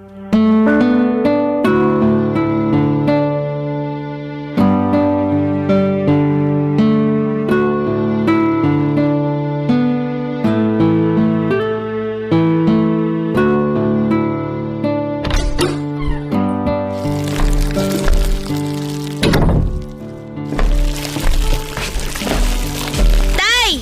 Mano po? Kawa ka ng Diyos, anak. Nasa si Princess? Natutulog na po. Ang aga naman yata matulog ng kapatid mo. Pagod po kakalaro eh. Ah, ganun ba? Oh, eto. May pasalubong ako sa'yo. Wow! Pansit ba to na maraming kikiam? Tuwang-tuwa ka na kagad. Pansit bato lang naman yan. Para namang hindi nyo alam na paborito ko to. Oo nga naman. Nadaanan ko yan habang naglalakad ako pa uwi. Butit may sobra akong perang binigay sa akin ni Boss Jay. Eh ano pa po ba yung binili nyo, Tay? Ah, ito ba? Konting panghanda lang to para sa birthday na kapatid mo bukas. Tig-1 kilong pansit at spaghetti. Wow! Ang tagal ko na pong hindi nakakakain ng spaghetti. Eh sino naman po ang magluluto? Eh di ang nanay mo. Paano naman po magluluto si nanay? Eh lagi naman po yung nasa sugalan. Bukas pa naman. Pakikiusapan ko muna ang nanay mo na ipagluto bukas ng handa si Princess. Para makapag-celebrate tayo kahit papano. Ang tanong po, kung papayag si nanay, eh mas gusto pa po nun umupo maghapon sa sugalan eh. O hindi naman siya papayag, di ako magluluto. We, di naman kayo marunong magluto eh. Anong hindi? Alam mo anak, bata pa lang ako natuto na ako sa lahat ng gawain. Kasi wala namang mag-iintindi sa akin. Parehong wala ng lolo't lola mo. Ganyang edad mo nga, nagtatrabaho na ako. Kaya sisiw lang sa akin yung pagluluto na yan. Eh di pwede na po pala akong magtrabaho. Ano? Aba, hindi pwede anak. Kasi kailangan mo munang unahin ang pag-aaral mo. Kapag nakapagtapos ka na ng pag-aaral, pwede ka na magtrabaho. Magandang trabaho pa makukuha mo. Pero sa ngayon, kailangan mo munang pagbutihin ang pag-aaral. Para maging maganda ang kinabukasan mo at para hindi ka matulad sa akin. Tignan mo, pag-uuling lang ang trabaho ko. Napakahirap na trabaho pero napakaliit ang sahod. Eh ano naman po kung pauguling lang po ang trabaho nyo? Marangal naman po yun, Tay. Marangal, oo. Pero hindi sumasapat sa atin. Kaya magsumikap ka anak. Ayoko matulad ang kapalaran mo sa akin. Tay, bata pa po ako, pero alam ko na po ang sakripisyo nyo para sa pamilya natin. Nagpapasalamat nga po ako na ikaw po naging tatay ko eh. Kaya huwag nyo po sana mamalitin ang sarili nyo dahil lang po sa ganyan ng trabaho nyo. Salamat anak. Napakabata mo pa nga pero para ka nang matanda kung mag-isip. Kayong dalawa ng kapatid mo na lang talaga ang pinagkukunan ko ng lakas. Kahit gaano kahirap, kakayanin ko basta para sa inyo. Tama po. Kaya huwag na po kayo malungkot, Tay. Nandito lang naman po ako sa tabi nyo palagi. Maraming salamat anak. Siya nga pala. Kamusta naman ba ang pag-aaral mo? Ano po? Oh, bakit hindi ka makasagot? Hindi na naman po kasi ako nakapasok kanina eh. Ha? Bakit? Ilang beses ka nang absent ah. Baka naman ibagsak ka na ng teacher mo niyan. Wala po kasi akong pamasahe, Tay. Paano wala kang pamasahe? Eh iniwan ko kaninang umaga sa nanay mo at maaga nga akong umalis. Natutulog ka pa kaya hindi ko na ibigay sa'yo ang baon mo. Makikisabay na nga lang po sana ako kila Mang Jerry. Kaso punong-puno na po yung tricycle niya eh. Hindi naman po ako makapaglakad kasi maulan. Sus Maria Josep.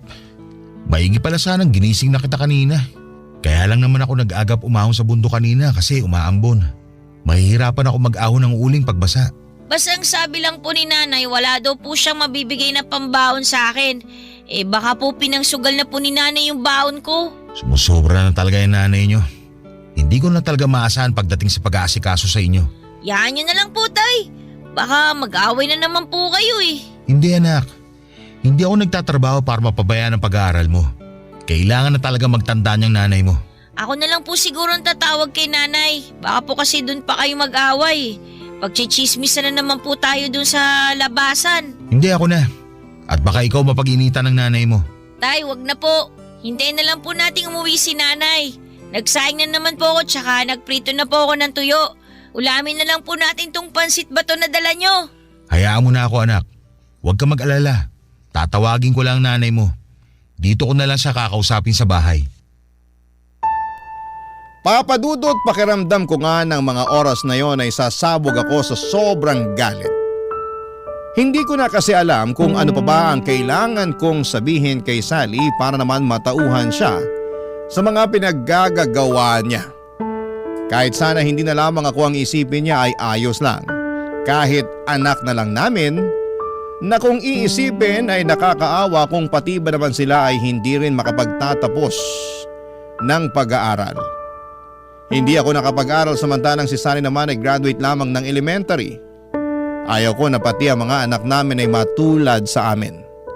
Kung kinakailangan nga na igapang ko ang kanilang pag-aaral ay gagawin ko, Papa Dudut. Pero, ang hindi ko maintindihan ay kung paanong naaatim ni Sally na hindi isipin ang kapakanan ng mga anak namin. At kung tutuusin nga, dapat ay mas malalim ang ugnayan niya sa mga anak namin dahil siya ang nagluwal sa mga ito at bilang isang ina ay siya dapat ang mas malalim ang koneksyon sa mga bata. Papadudot, hindi ko maintindihan kung bakit sa lahat ng ina na kilala ko ay siya ang tila walang pakialam sa magiging kinabukasan ng mga anak niya. Nagpapakahirap ako para sa mga anak ko at hindi naman para sa vision niya. Sa sobrang galit ko nga, Papadudot, ay agad ko siyang pinuntahan.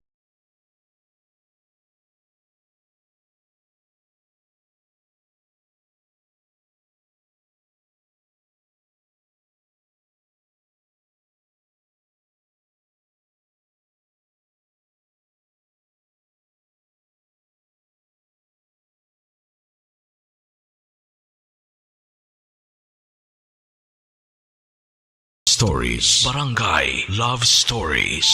Papadudot, nang makarating nga ako kung saan nagsusugal si Sally ay dali-dali ko siyang hinablot sa braso at kinaladkad paalis doon. Naalala ko pa nga kung paano niya ako pagmumurahin at paghahampasin noon dahil sa ginawa ko. Habang naglalakad kami pauwi ay nagbabangayan pa kami kaya sigurado akong alam ng mga kapitbahay namin na nag-aaway na naman kami. Pero wala na akong pakialam dahil buhay namin yon at hindi naman ako nakikialam sa may buhay ng may buhay. May mga nagsabi na nga sa akin na bakit ko pa raw kasi inaabutan ng pera si Sally gayong napakasugarol nito. Sa totoo lang, Papadudot, ay bigyan ko man siya o hindi ng pera ay nakagagawa siya ng paraan para makapagsugal. Nariyang nangungutang siya o kung anuman, kaya madalas ay ako ang sinisingil ng mga napag-utangan niya. Kapag hindi ko naman binayaran ay pareho kaming maipapatawag sa barangay. At nang makauwi nga kami ng bahay ay patuloy pa rin sa pagmumura si Sally. Naabutan ko rin ang panganay kong si Joseph na tila kakatapos lamang paliguan ng kapatid niyang gayong alam naman itong hindi ito pinapaliguan ng hapon dahil baka magkasakit. Habang si Sally naman ay nagdadabog na dumiretso sa aming kwarto, Papadudot.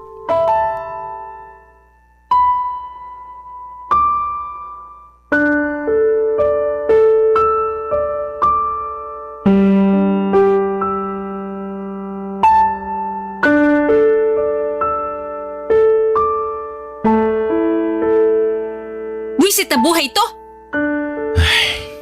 Joseph, hapon na, bakit pinaliguan mo pa yung kapatid mo?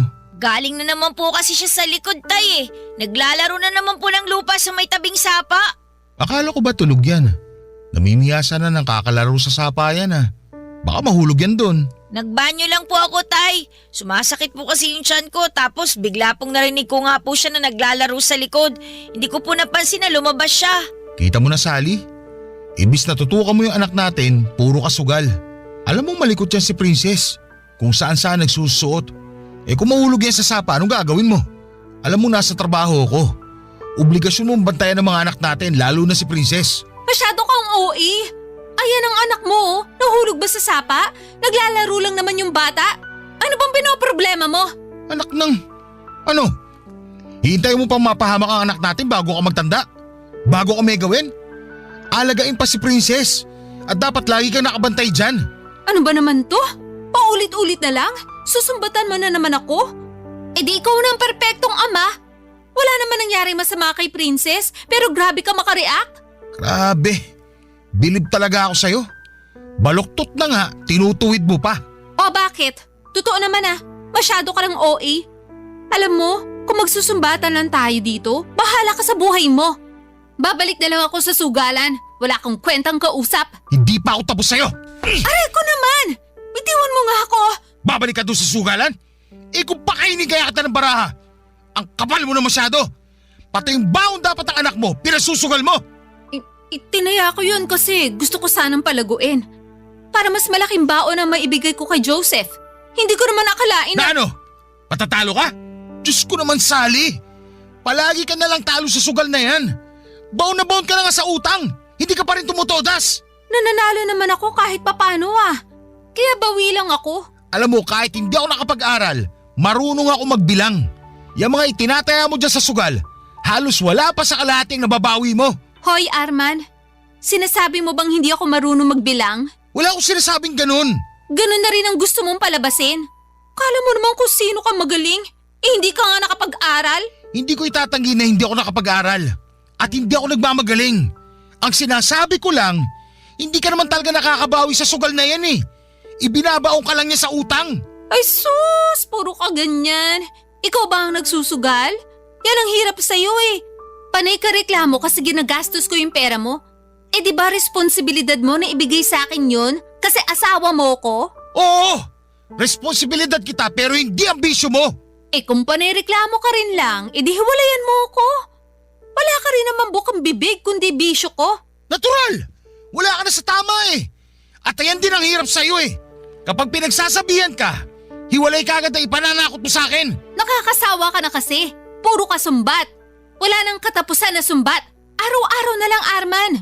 Rinding-rindi na ako sa lintik na boses mo. Sinampal mo ko? Pasensya na. Hindi ko sinasadya. Nabigla lang ako. Nabigla? Nagsawa ka na sa kakatala kaya ngayon naman pinagbubuhatan mo na ako ng kamay? Ay, hindi ko talaga sinasadya. Patawarin mo ako, Sally. Ewan ko sa'yo.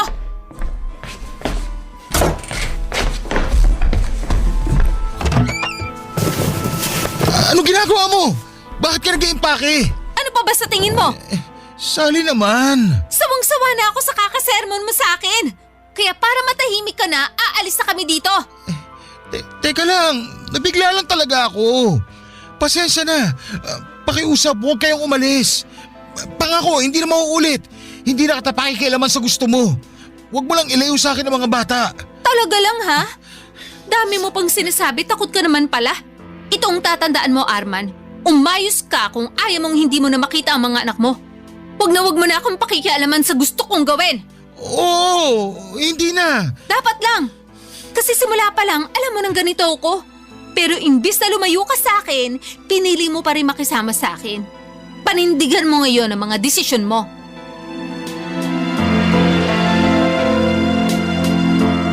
Hindi ako nakasagot ng sabihin ni Sally ang mga katagang yon sa akin, Papa Dudut.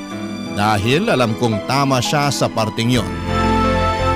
Tanga na nga siguro akong may tuturing dahil ako mismo ang pumulot ng bato na ipinukpo ko sa ulo ko.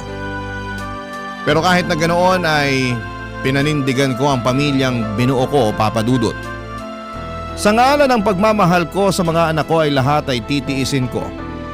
Kahit pa alam ko sa sarili ko na wala na akong pagmamahal para kay Sally. Hindi ko alam, Papa Dudut, kung kailan nawala ang pagmamahal na meron ako para sa kanya. Pero ang importante lamang ay may buong pamilya ang mga anak ko. Hindi na rin po ako umaasa na magbabago pa si Sally dahil kung gusto niyang magbago ay dati pa sana niyang ginawa yon. Sa kabila nga ng matinding galit ko noon, Papa Dudut, ay pinilit kong ikalma ang sarili ko. Alam kong hindi tama ang manakit ng babae. Galit na galit nga ako sa mga lalaking nananakit ng babae, pero ako rin ang gumawa noon. Kinabukasan nga noon ay maaga ako nagpaalam sa amo ko na kung pupwede ay uuwi na ako dahil karawan ng anak ko at pumayag naman siya. 2:00 pa lamang noon ng hapon ay pinayagan na niya akong umuwi.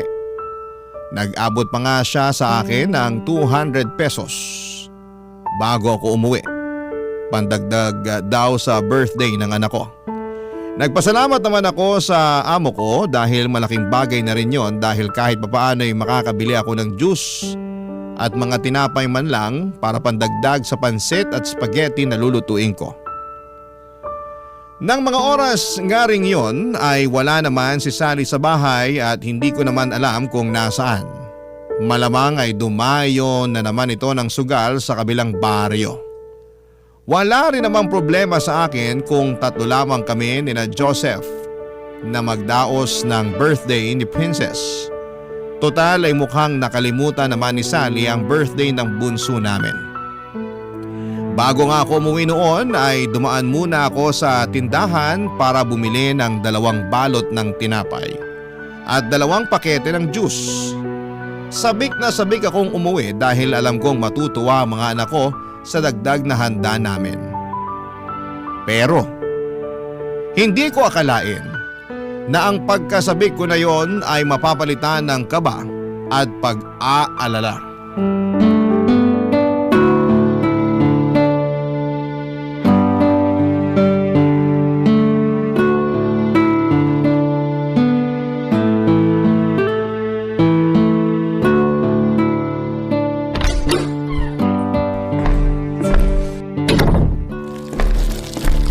Tay, mano po? Kaawaan ka ng Diyos, anak. Gutom na po ba kayo? Nagsasaing pa lang po ako eh. Hindi pa. Kumain naman ako sa trabaho. Anong oras na? Hindi pa ba kayo kumakain ng tanghalian? Hindi pa nga po eh. Kauwi ko lang din po. Wala rin pong sinaing pagdating ko. Anong oras na? Wala ka bang pasok ng hapon? Wala po tay. May meeting po mga teacher. Ganun ba? May ulam na ba kayo? 30 pesos na lang tong pera ko eh. Ano kayang mabibili nito? Eh di kahit ano na lang po. Chicharon po o kaya itlog po na lang ulit. Mantika, meron pa ba? Wala na po eh. Lagayin na lang natin yung itlog. Sakto na kasi tong pera ko para sa 3 itlog eh. Tira na nga lang yan sa 200 na binigay ng boss ko para may pandagdag sa birthday ni Princess. Talaga po?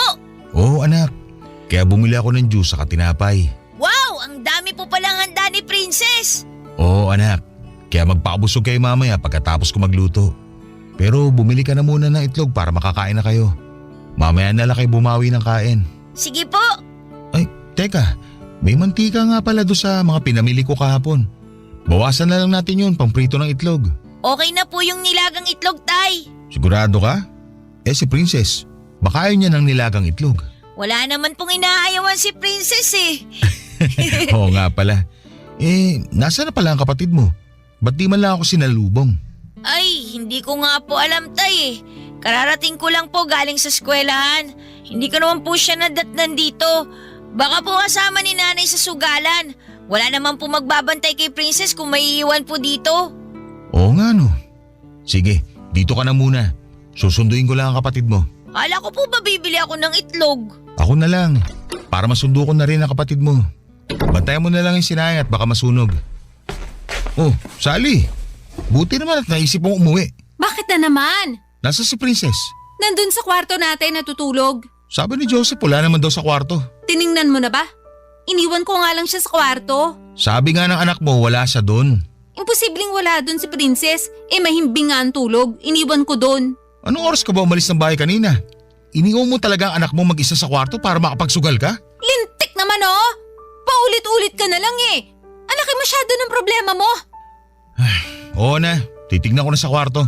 Pero tay, tiningnan ko na si Princess sa kwarto kanina eh. Wala po siya doon. Sabi nitong nanay mo, iniwan niya daw natutulog sa kwarto Ha? Kahit tingnan natin ulit ngayon tay, wala po talaga siya ron. Ano?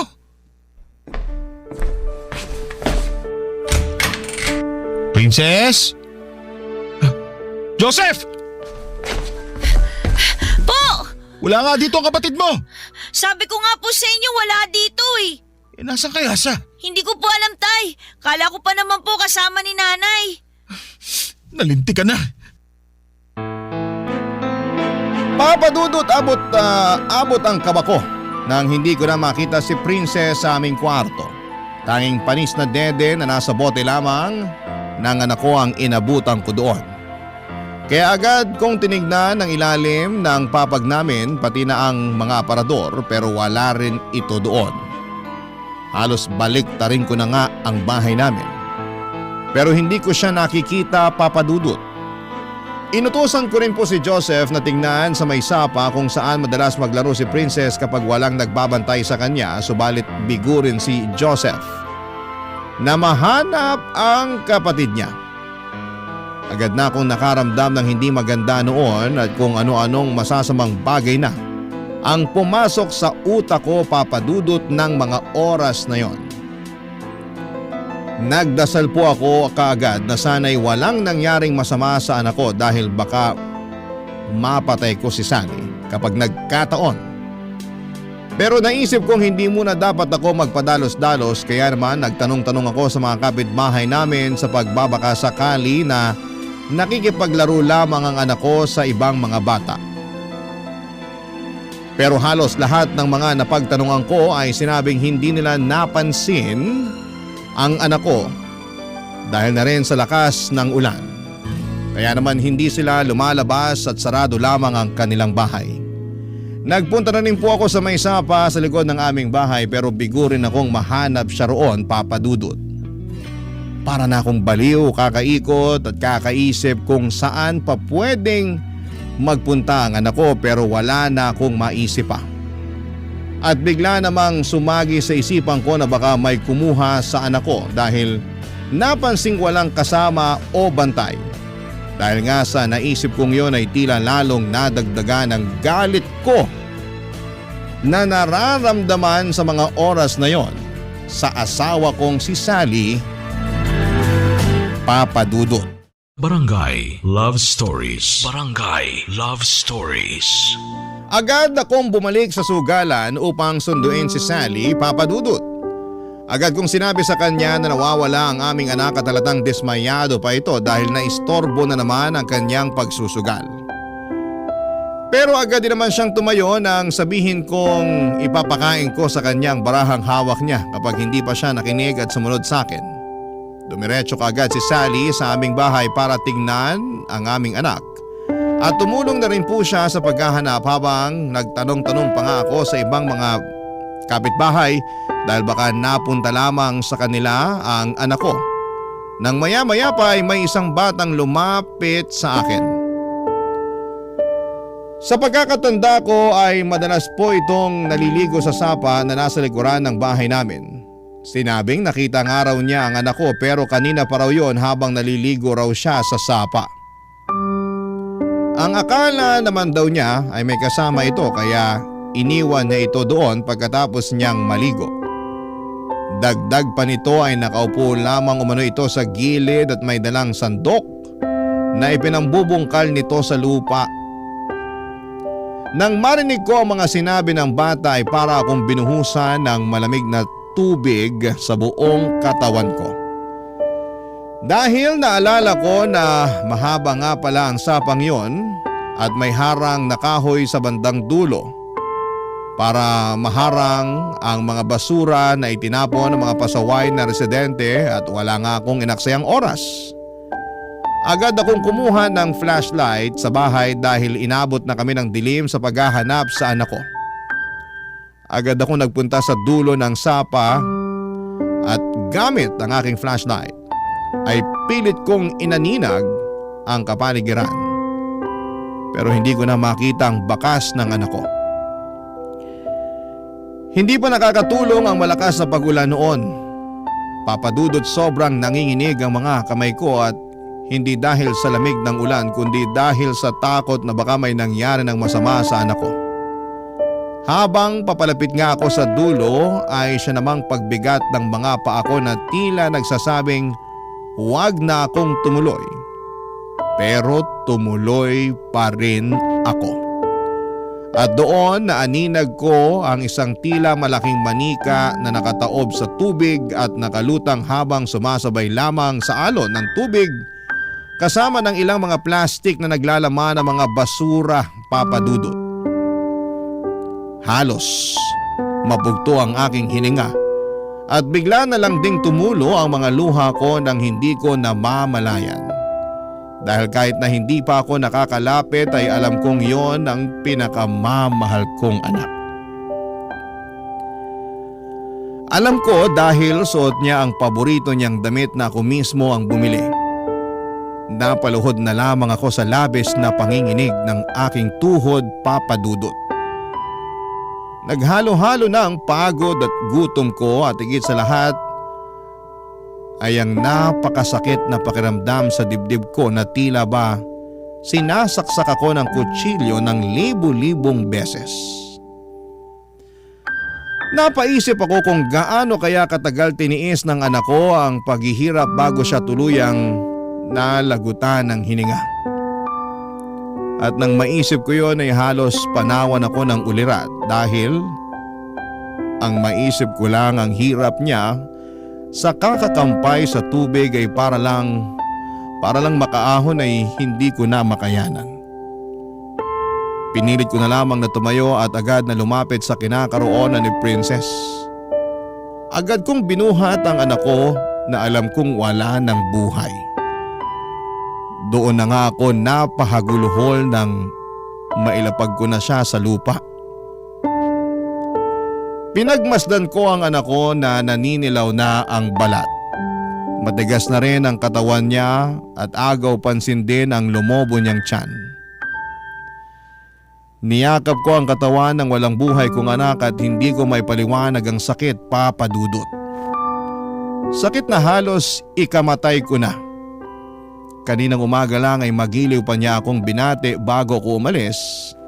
Tapos ay bigla ay wala na siyang buhay sa pag-uwi ko. Papa Dudut, doon ko napagtanto na sa dami ng hirap na napagdaanan ko, ang mawalan pala ng anak ang pinakamahirap na lagpasan.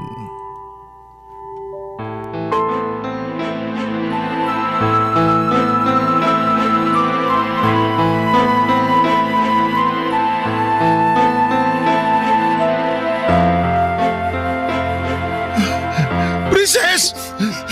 Anak ko! Princess! Kawawa ko, anak. Diyos ko po! Bakit ang anak ko pa? Arman! Nakita niyo na ba si Princess? Dito rin nakita kanina ng bata. Diyos ko po, Princess! Princess, anak! Nandito na si tatay! Gising na, anak ko! Nandito na ang tatay! Gising na, anak! Huwag mo naman biruin ang tatay! Hindi na siya humihinga, Arman. Tumahimik ka! Nakita mo na kung ano nangyari! Nakita mo na kung ano resulta ng kapabayaan mo! Ito na, Sally! Ano ba? Hindi ito ang oras para magsisihan at mag-away tayo. Sa'yo pa talaga nang galing yan! Alam mo kung sino may kasalanan nito! Kawawa akong anak! Princess! Patawarin mo ako, anak! Wala man lang ako nagawa para mailigtas ka! Patawarin mo ako kung nauli ako ng dating anak ko! Princess! Tay! Sorry po! Kung hinanap ko lang po sana siya kagad ng mabuti kanina, baka po sana buhay po siya. Hindi, anak! Huwag mo sisihin sa sarili mo! Tay! Wala kang kasalanan sa nangyari sa kapatid mo! Ikaw, Sally! Ikaw may kasalanan! Hindi ako. Hindi ko sinasadya. Hindi ko naman alam na mangyayari to eh. Wala akong kasalanan. Iniwan ko siyang natutulog sa kwarto natin. Maghuhugas ka, may kapangayop ka! Palagi mo nalang katwir na hindi mo alam na magkakaganito! Na hindi mo alam na magkakaganyan! Ikaw dapat na nagbabantay sa mga bata habang wala ako! Mag-aalaga na lang sa kanila ang gagawin mo pero hindi mo pa magawa! Wala kayo natupag kundi magsugal! Gustahin ang pera pinagpaguran ko! Wala kang kwentang tao! Sana ikaw na lang ang namatay at hindi ang anak ko! Tay! Tay, wag po! Hindi ako! Tama na po! Baka pumapatay niyo si nanay!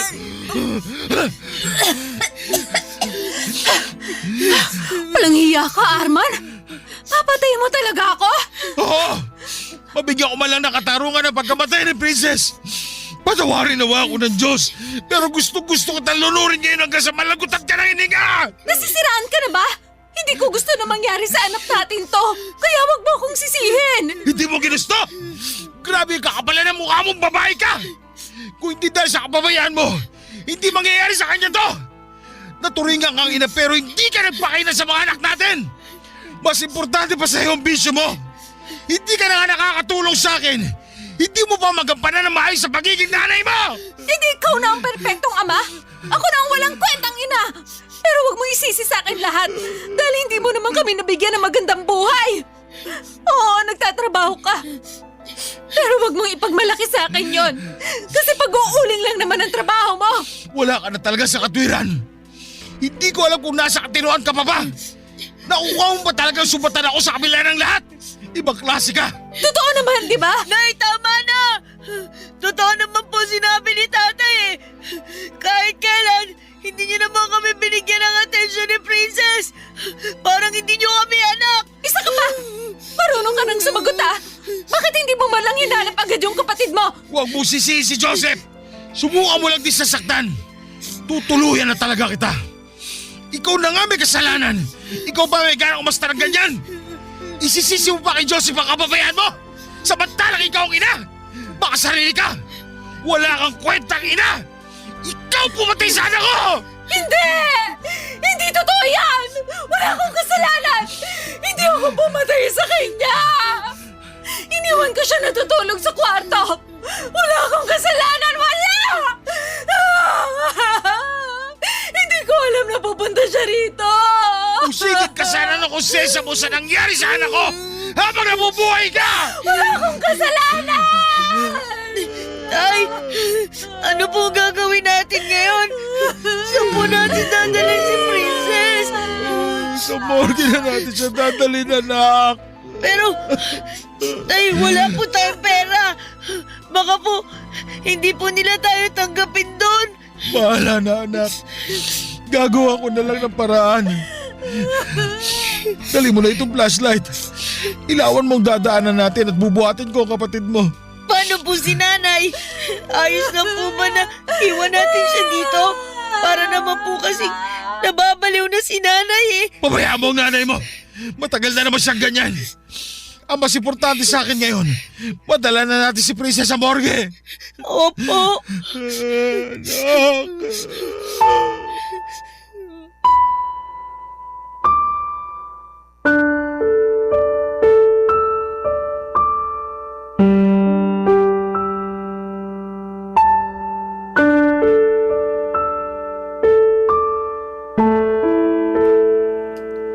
Papadudod sa sobrang galit ko nga ay walang lingon na iniwan na namin ng anak kong si Joseph ang nanay niya sa tabi ng sapa.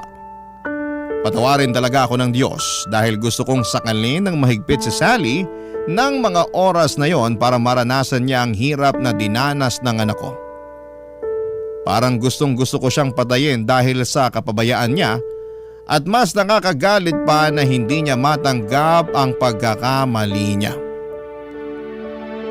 Pero laking pasalamat ko nang awatin ako ni Joseph na pag-isip-isip ko kaagad na mali ang gagawin ko at hindi ko basta itatapon ang buhay ko para lamang makaganti sa kanya dahil may isa pa akong anak na umaasa sa akin. Kaya naman bago pa ako may magawa kay Sally ay binuhat ko na ang walang buhay na katawan ng anak ko. At naiwan lang doon si Sally na tulala at tila wala sa sarili. Naisip ko rin na nawalan man ako ng isang anak ay meron pang natitira sa akin at hindi dapat ako magpadala sa init ng ulo ko. Agad kong dinala ang anak ko sa pinakamalapit na morgue at nang tila sinampal ako ng katotohanan. Nawala na nga ang anak ko ay doon na ako muling napahagulhol. Hindi ko po lubos maisip kung bakit kailangan na sa anak ko pa mangyari ang malagim na pangyayaring yon. Paulit-ulit ko ngang usal noon na sana'y si Sally na lamang ang namatay. Makasalanan na ako sa pag-iisip ng masama sa asawa ko pero talagang napakalaki ng galit ko ng mga oras na yon. Para na akong mababaliw sa sobrang sakit. At wala akong ibang sinisisi kundi si Sally. Siya dapat ang ina at nagpoprotekta at gagabay sa mga anak namin pero siya pa ang dahilan kung bakit namatay ang anak namin. Halos hindi ko na nga kayang tignan si Sally kaya naman pinalayas ko na siya sa bahay namin.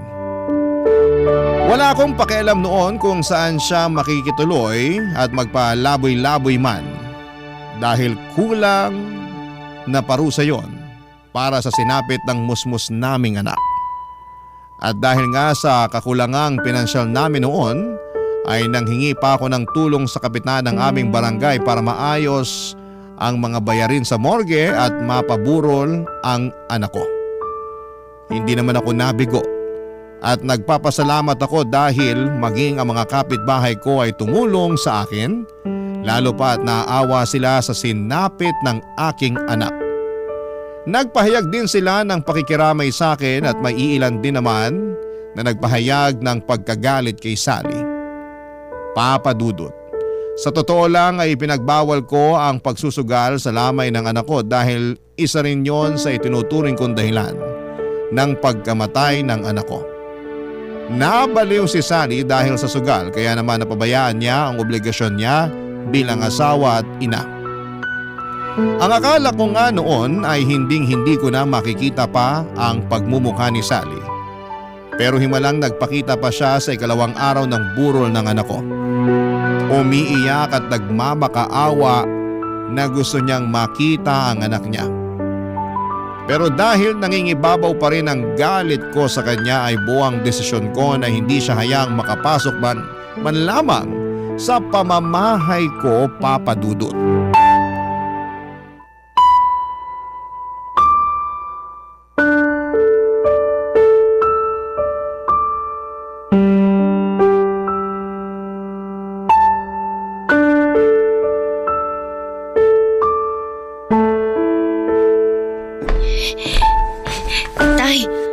Nasa labas po si nanay. Ano? Lakas pa talaga siya ng loob magpunta rito. Dito ka muna. Lalabas ako. Magtimpla ka muna ng kape para sa mga bisita. Saka bigyan mo rin sila ng tinapay. Sige po. Arman? Ba't ka pa nagpunta rito? Ang kapal talaga ng mukha mo, no? Uhulaan ko. Gusto mo magsugal? Pues makakaalis ka na dahil walang sugal dito. Hindi sugal ang ipinunta ko rito. Gusto ko lang makita si Princess. Ah, talaga? Bakit? Kailan ka pa nagkaroon ng pakialam kay Princess? Pinabayaan mo nga mamatay, hindi ba? Hindi totoo yan. Ano ko rin naman siya, Arman. Kaya ako Anak? Hibang ka ba? Saan mo kinukuha yung kakapalan ng mukha mong tawaging anak si Princess sa kabila na nangyari? Ha? Oo! Ikaw ang nagluwal sa mga bata, pero mas masahol ko pa sa ibang tao. Yung mga hayop ka kapag nawawala ang anak nila, hinahanap kagad nila. Pero ikaw, parang wala kang anak kung umasta. Ang sarap na ng buhay mo eh. Kain, tulog, sugal, yun lang. Oo, pabaya kong ina. Pero sa tingin mo ba ginusto ko yung nangyari sa kanya? Nasasaktan din ako, Arman.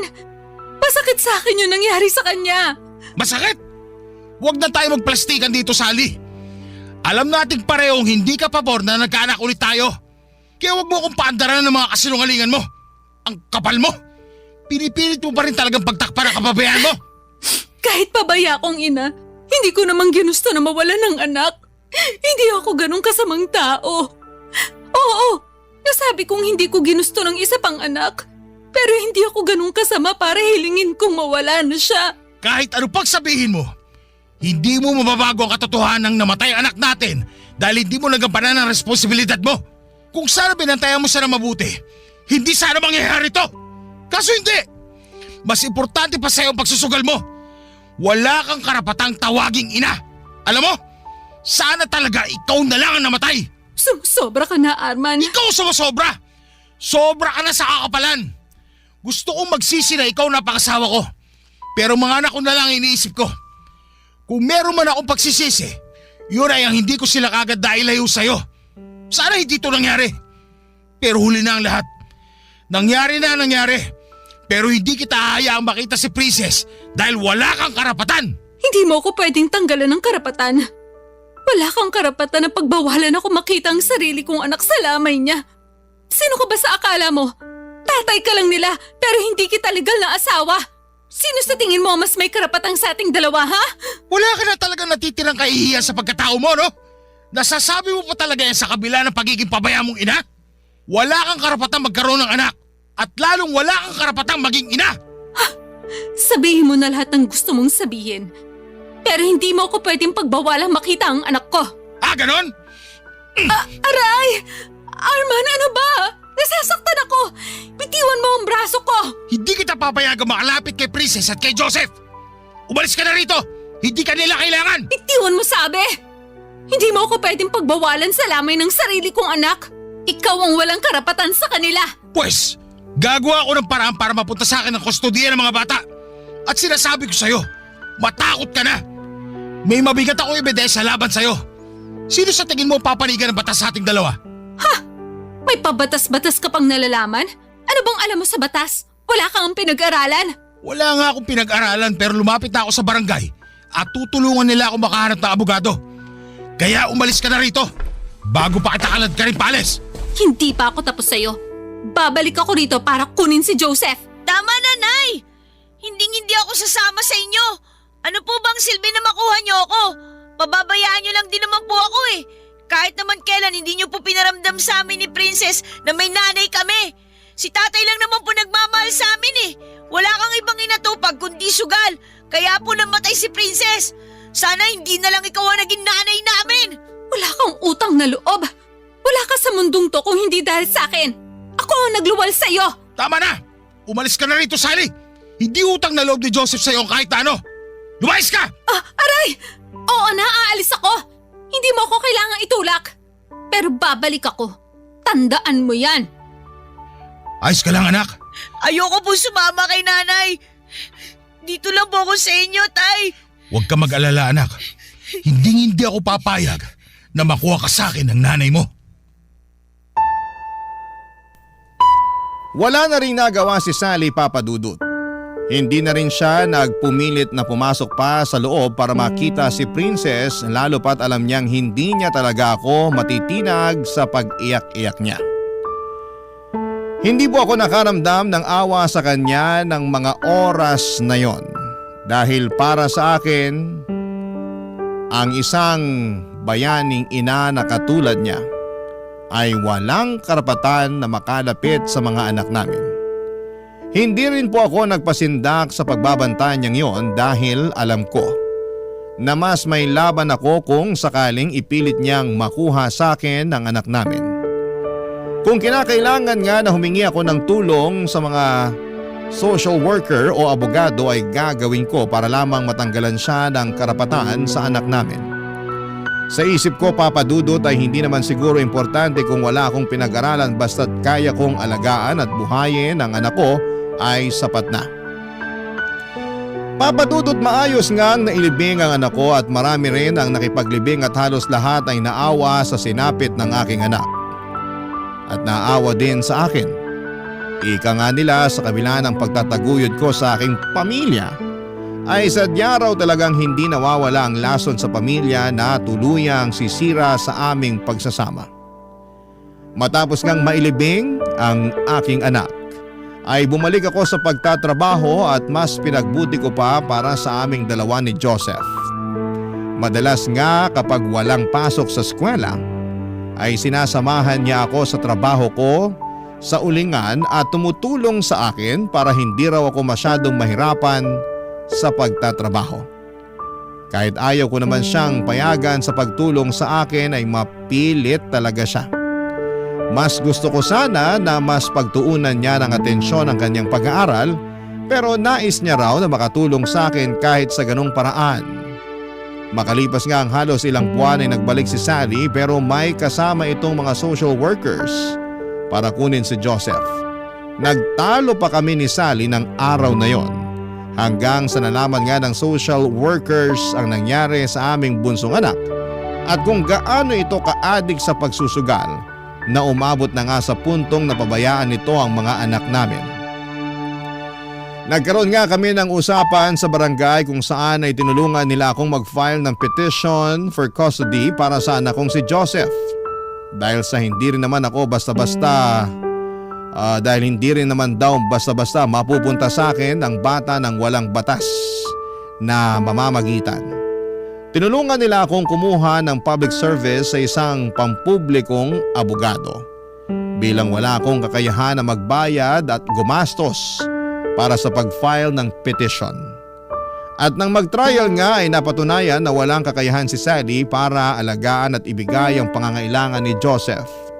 At dahil wala na rin pamilya si Sally na maaaring maging guardian ng anak ko, ay napagpasyahan ng korte na ibigay sa akin ang kustodiya ng aking anak. Laking pasalamat ko nga sa lahat ng tumulong sa akin dahil nawala na ako ng isang anak at hindi ko nakakayanin pa kung pati si Joseph ay malalayo sa akin. Sa ngayon, Papa Dudut, ay masaya na kaming namumuhay ng anak kong si Joseph na kasalukuyang nag-aaral sa high school at isang taon na lamang ay graduate na. Mas lalo pa akong nagsusumikap para sa pagpasok niya sa kolehiyo.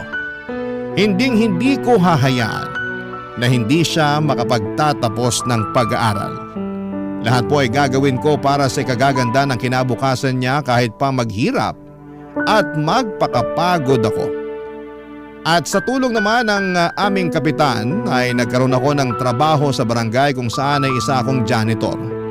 Malaki po ang ipinagpasalamat ko sa bagong trabaho na meron ako dahil kumpara sa pag-uuling ay mas madali lang ang trabaho ko at kahit papaano ay mas malaki ang kinikita ko na makatutulong para makapag-ipon ng pangpaaral ko sa anak ko sa kolehiyo.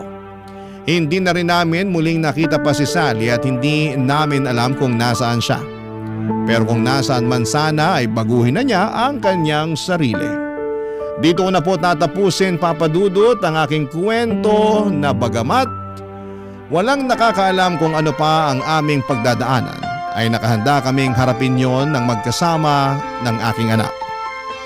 Maraming salamat po sa pagpili ng aking liham, ang inyong kapuso at ka-barangay Arman. Barangay Love Stories. Barangay Love Stories. Ako, gigil na gigil talaga ako sa nangyayari sa kwento natin. O ikaw, kabarangay, kumukulo rin ba dugo mo? Pwede kang mag-iwan ng comment sa ating comment section. Nagustuhan ng iyong napakinggan? Ituloy yan via live stream sa www.gmanetwork.com/radio.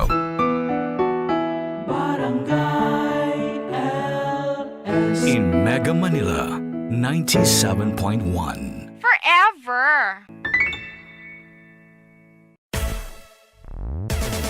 Barangay LS 97.1. Forever! Mga kwento ng pag-ibig, kwento ng pag-asa at mga kwento ng buhay dito sa Barangay Love Stories. Love Stories.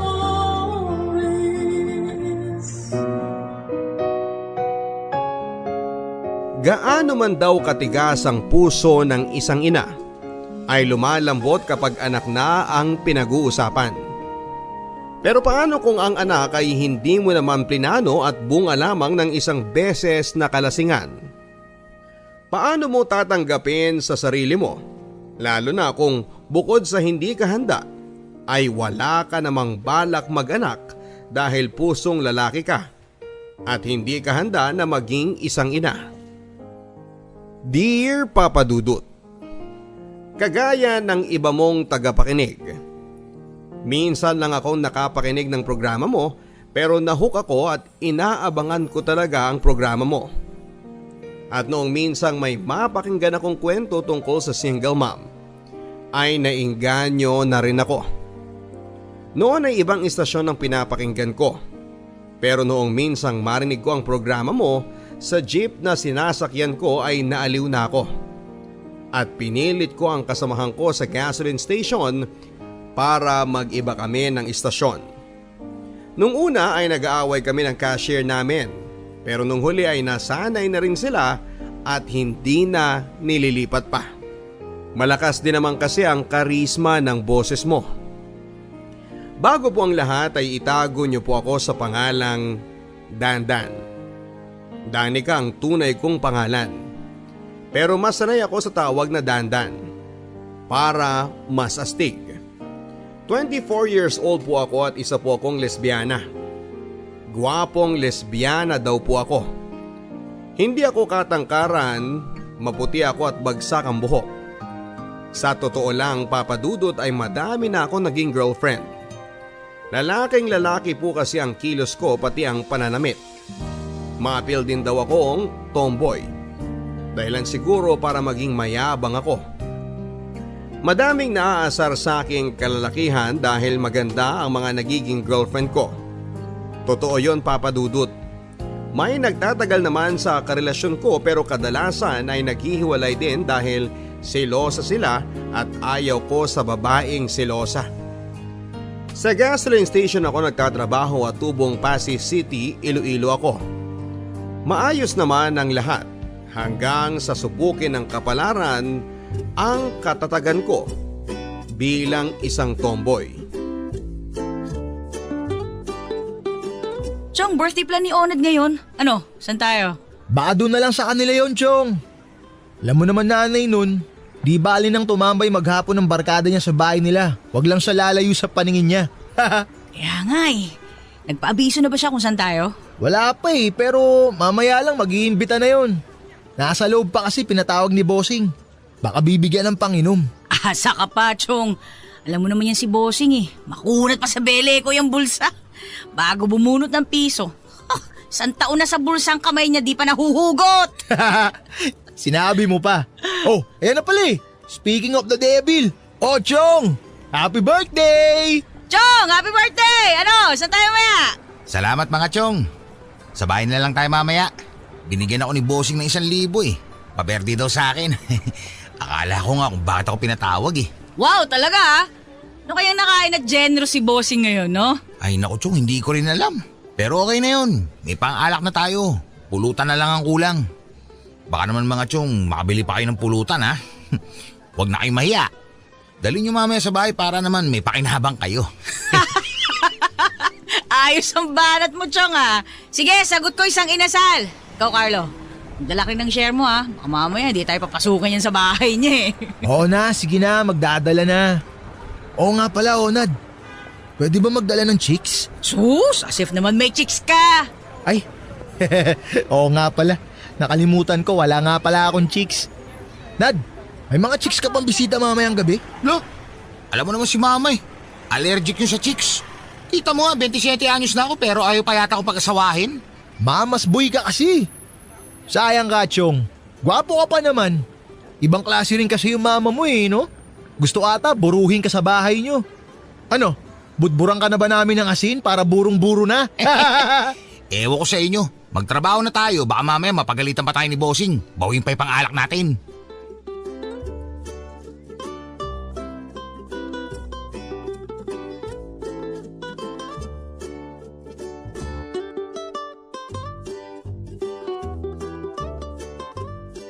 Chong, nasa labas pa ba yung motor ko? Baka nabit-bit na yun ah. Di, walang kukuha nun. Walang magnanakaw dito. Saka sagot kita. Chong, salamat talaga sa pag-imbita ah. Sasama ko sana yung chicks ko eh. Kaya lang, sabi mo allergic ang mama mo sa chicks eh. Kita mo naman si Mama Chong nakabantay. Isang pagkakamali lang, pipitikin ako niyan. Ngayon ko lang napatunayan na mamas boy ka nga pala. Ito pala yung chismis. Gagi hindi ah. Mahal ko lang si Mama. Alam mo naman ang uniko iho ko eh. Wala na akong ama kaya ganyan siya sa akin. Saka mag-isa niya akong pinalaki. Saka sabihin ko sa iyo, Chong ha, hindi na nag-asawa yung nanay ko kahit pwede pa naman. Talaga, Chong? Pareho pala tayo ng kapalaran eh. Alam mo ba si mama ganun din? Biyuda na rin ang mama ko pero di na nag-asawa. Kung nagkataon pala na papa mo o kaya naman papa ko yung nabuhay, pwede pala natin silang pagsyutain. Oo nga. Pero pwede naman, Chong, na tayong dalawa na lang. Gago ka ba? Di tayo talo, no? Inuman na lang tayo, Chong. Alam mo, Chong, kung babae ka lang, maganda ka eh. Mukha akong simulan. Uy, ano ka ba? Totoo yung sinasabi ko, no? Kung babae ka, ang cute mo. Magpakababae ka na lang kasi, Chong. Tapos tayong dalawa na lang. Ano, ha? Parang tanga to. Uy, ayoko ng ganyang biro, Chong, ha? Hindi na nakakatuwa. Totoo naman ang sinasabi ko eh. Maganda ka kung babae ka.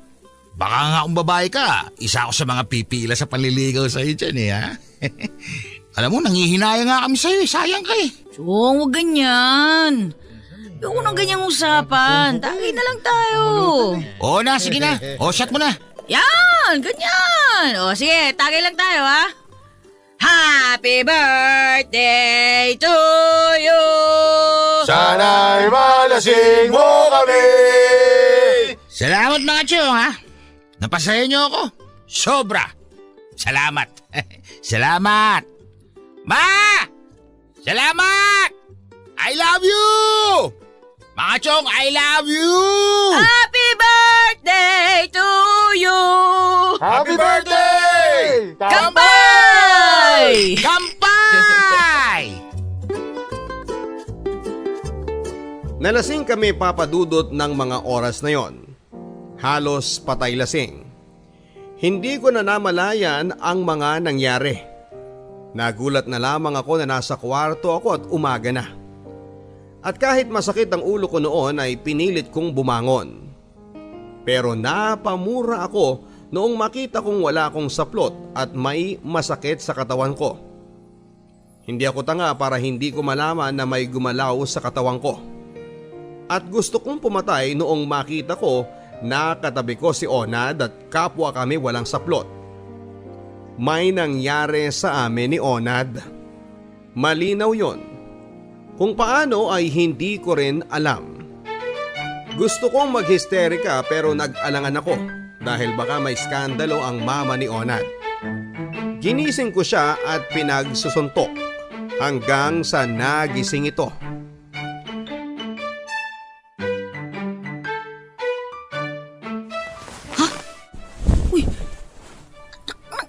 Nasaan na yung...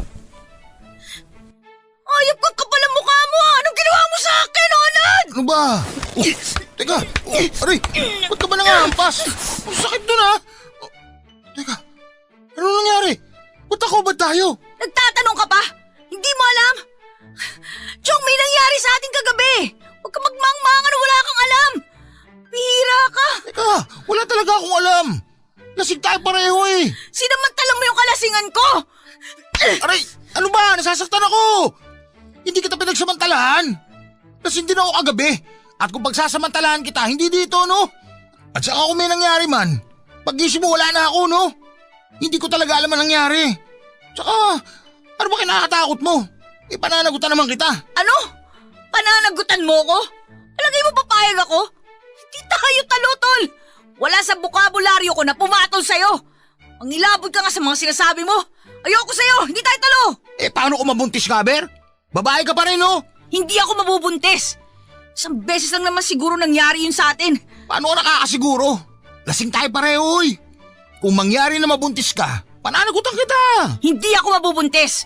Kapal ang mukha mo ha! Kung di ko pa alam, sinamantala mo lang talaga yung pagkakataon na lasing ako! Hindi nga kita pinagsamantalahan, ano ka ba? Kung alam ko lang ang nangyari sa atin, di sana. Masaya ako kaso wala nga ako masyado maalala. Ang kulit mo rin no? Ako pa talaga yung makulit? Ako na nga yung agrabyado dito eh! May nawala din sa akin! Nawala yung dignidad ko! Pakiramdam ko tuloy, ang dumi-dumi ko! Gago ka kasi! Bakit ba kasi hindi ka nalang magpakababae? Kahit ano namang gawin mo, babae ka pa rin! Oy, babae na ako babae! Pero katawan ko lang yung babae. Ang puso ko, lalaki! Kaya kahit anong gawin mo, lalaki pa rin ako sa puso at sa isip! Alam ko naman na lalaki ang puso at isip mo. Pero pwede pa naman maging babae, di ba? Pwede pa natin ayusin yun. Handa ako panagutan ka, pangako. Wala kang pananagutan! Hindi ako maghahabol! Salamat na lang sa'yo. Teka, umamin ka nga sa akin. Ilang beses may nangyari sa atin? Yung totoo ha? Lasing ka ba o naglalasing-lasingan ka lang para pagsamantalahan ako? Hindi ako ganun. Kung pinagsamantalahan kita, tumakas na ako. Magbihis ka na at lumabas na tayo. Baka mamaya biglang kumatok si mama, makita tayong ganito. Oo na, uwi na ako. Pero isa lang ipapakiusap ko sa'yo ha. Wag na wag mong sasabihin kahit kanino na may nangyari sa atin. Ayoko may makalam nito. Naintindihan mo? Kakahiya. Oo na. Sige na, labas na tayo. Sa trabaho na lang tayo mag-usap. Hindi ako papasok mamaya. Sabi mo na lang kay boss. Wala na rin tayong dapat pag-usapan. Walang nangyari ngayon, maliwanag. Oo na, sige na. Saan ba yung brief ko? Napalagay pati yung supporter ko.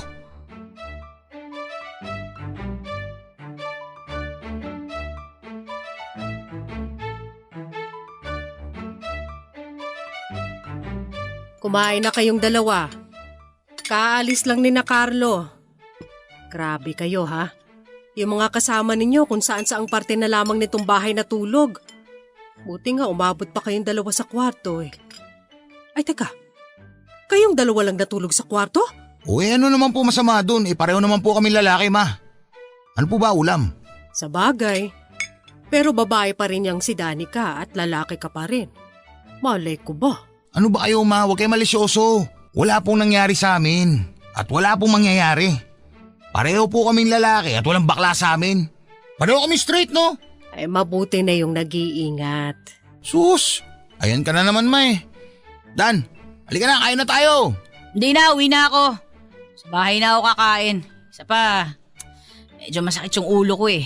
Kumain ka muna. Mamaya ka na umuwi. Oo nga naman Danica, kumain ka na. May niluto akong malunggay na may bawang at pritong galunggong. Para mawala yung mga hangover nyo. Halika na, kain na. Di na lang ho. Alis na ho ako. Eh, ikaw ang bahala. Usap tayo mamaya, ha? Mauna na ho ako. Papa Dudut, hindi ko alam kung ano ang magiging reaksyon ko ng mga sandaling yon. Halos liparin ko ang bahay pa uwi. Hindi ko alam kung ano ang gagawin ko o iisipin. Mas masakit pa sa breakup ang nangyari sa akin itong araw. Nawala ang pagkababae ko nang wala akong kaalam-alam. Noon lang ako nakaramdam ng takot. Takot sa sarili at takot sa pwedeng mangyari sa akin. Dumating ang araw na kinakatakutan ko. Nalaman ko na buntis ako. Hindi ko alam kung saan ako pupunta ng mga sandaling malaman ko na buntis ako. Paano ko bubuhayin ang magiging anak ko? Hindi ko alam kung paano ba maging ina o ama. At ang masakit ay hindi ko naman mahal si Onad. Alam ko naman na hindi siya mahirap mahalin pero ano ang gagawin ko? Lalaki ako at hindi ko siya mahal. Litong-lito ako sa mga sandaling yon. Blanko ang utak ko. Iniisip kung ano ang sasabihin ko kay mama. O ililihim ko ba sa kanya? Ipapalaglag ko na lang ang bata, total ay wala namang nakakaalam na buntis ako. Pero nagdalawang isip ako.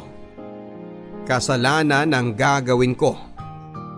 Sa ikalawang pagkakataon ay nalito ako noon sa kasarian ko. Ngayon naman ay sa pagbubuntis ko. Hindi ko alam Papa Dudut kung ano nga ba ang dapat kong gawin. Sa huli ay nagpasya akong ipaalam kay mama ang katotohanan. Tuwang-tuwa si mama. Madami na kaagad siyang plano. Pero sinabi ko sa kanya na ayokong mabuntis. Sinabi ko sa kanya na ipapalaglag ko ang bata dahil ayokong maging ina. Lalaki ako at hindi maganda kung lalaki ang tiyan ko dahil sa bata. Okay lang sana na lumaki dahil sa alak. Alam ko Papa Dudut na masama ako sa iniisip ko. Pero hindi ko talaga alam kung ano ang gagawin ko. Ma, Nakapag-desisyon na ako.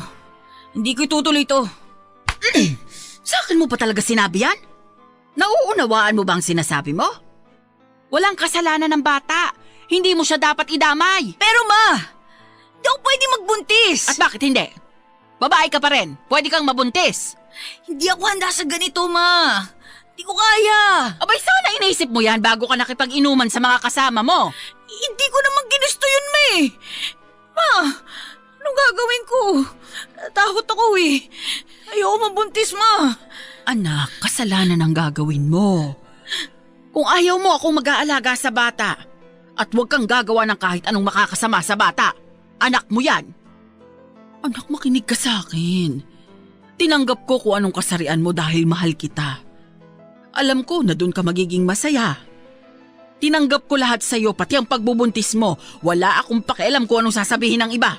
Ang mahalaga kayo ng anak mo. Makinig ka naman sa akin, anak. Aalagaan kita. Babantayan at kung gusto mo, pagkaanak mo, iwan mo na sa akin ang bata. Ma, Anak, pagbigyan mo naman ako kahit ngayon lang. Hindi ako humingi ng kahit na ano sa'yo. Ginawa ko ang lahat para maunawaan ka at intindihin kung anong meron sa'yo.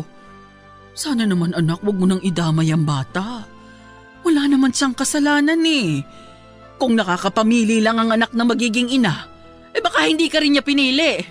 Pero dahil mahal ka ng Diyos, kaya ikaw ang pinili niya para maging nanay ng batang yan. Anak, biyaya ng Diyos yan. Huwag mo naman sayangin. Buhay yan. alam ko naman, ma. Pero kasi, hindi ko kaya eh. Kayanin mo anak dahil ako kinaya ko. Kinaya ko nung mawala ang papa mo. Kinaya kong palakihin kang mag-isa kahit na may mga taong gusto kong samahan para palakihin ka. Kinaya kong intindihin nung sinabi mo sa akin na tomboy ka. Kinaya ko lahat anak. Pati ang ipinagtatapat mo sa akin kinaya kong tanggapin dahil anak kita. Dahil mahal kita. Kaya kayanin mo para na lang sa akin. Ewan ko, ma. Bahala na. Hindi ka gagawa ng kahit na ano, Danica.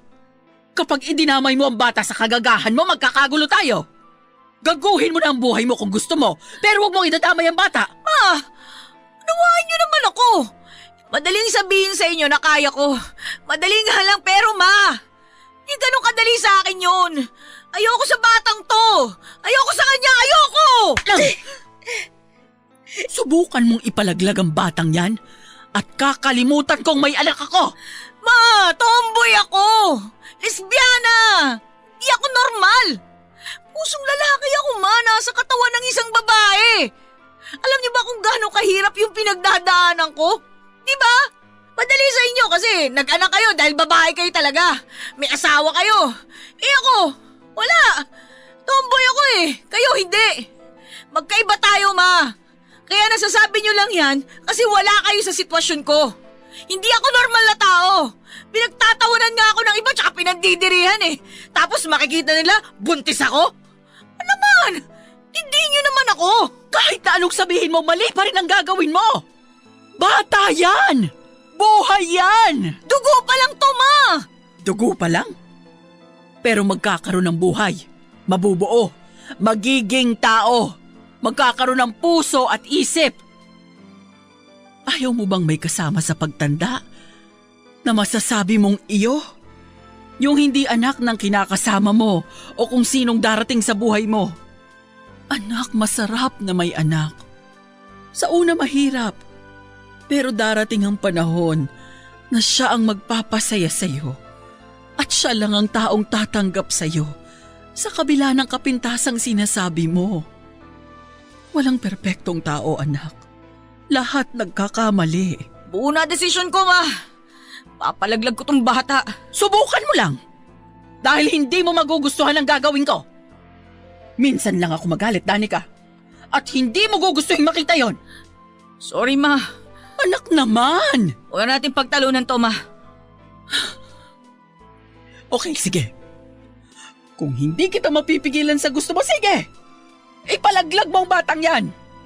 Para pagdating ng araw, pagsisisihan mo ang hindi pagbuhay sa kanya. Hindi ako nagkulang sa'yo.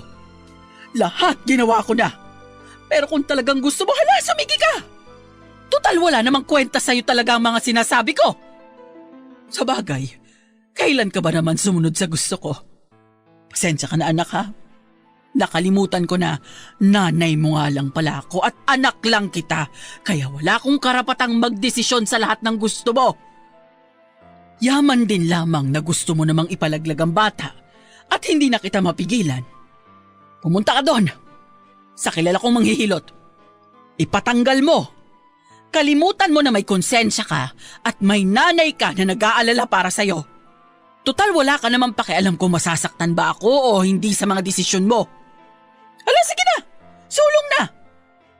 Bago ka pumunta doon, magbaon ka ng 5 milyong dasal ha? Unahin mo ng pagsisisi.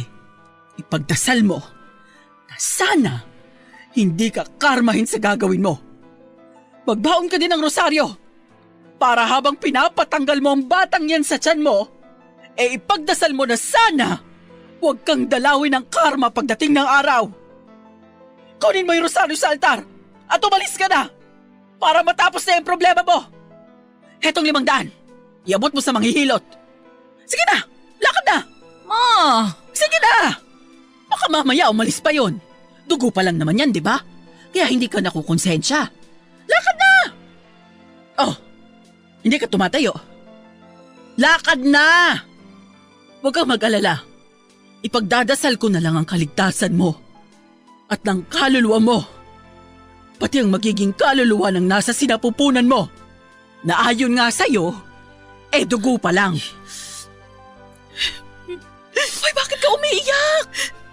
Matapang ka, di ba? Malakas ka. Maning-mani lang yan sa'yo kung gagawin mo. Wala bang buhay yan? Dugo pa lang. Hindi pa nakakakonsensya yan. Kasya na ang 500 doon. Huwag mo palang kakalimutan kung anong iinumin mong gamot pagkatapos, ha? Ma, sorry. Sorry saan? Sa gagawin mo? Huwag kang mag-alala. Ihahanda ko na lang ang sarili ko. Dito ka ba kakain ng hapunan? O dito ka ba uuwi pagkagaling mo sa hilot? Para maipagluto kita ng sabaw. Siguradong manghihina ka doon. Ihahanda ko na din ang mga gamit mo para kung sakaling maospital ka, hindi ako magkakanda kumahog sa paghanda ng gamit mo. Nalilito kasi ako eh. Tulungan niyo ako, ma. Hindi ko alam kung paano ako magiging ina. Andito lang ako, anak.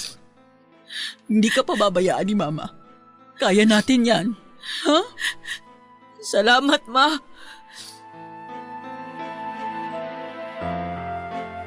Aaminin ko, Papa Dudut, na hindi pa rin ako masyadong kumbinsido sa sinabi sa akin ni Mama.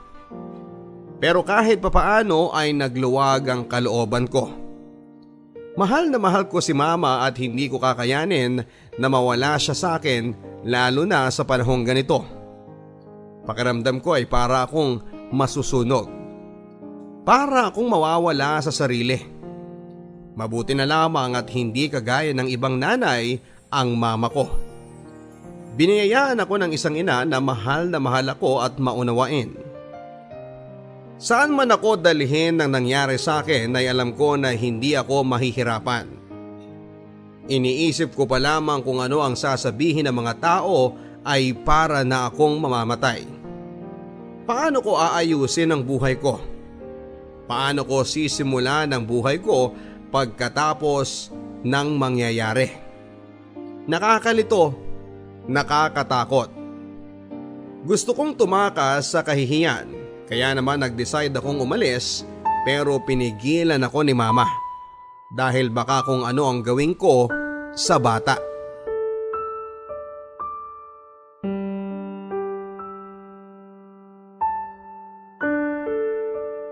Ma, nakapagdesisyon na ako. Huwag kayong mag-alala.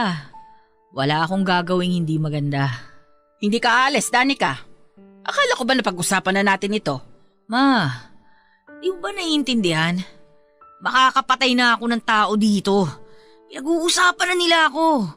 Alam niyo ba kung gaano kahirap sa akin to? Ay, wala akong pakialam sa sasabihin ng iba. Ako, ma, may pakialam ako dahil ako yung nasa sitwasyon. Kapag kasi harap-harapan akong kinukutsaan ng mga yan, gusto ko na silang patulan eh. Keso tomboy na malandi daw, tomboy na pusong lalaki, pero lalaki din naman pala ang gusto. Ma, sakit nun. Hindi ko naman ginusto yun eh. Hindi ko naman ginusto yung batang to.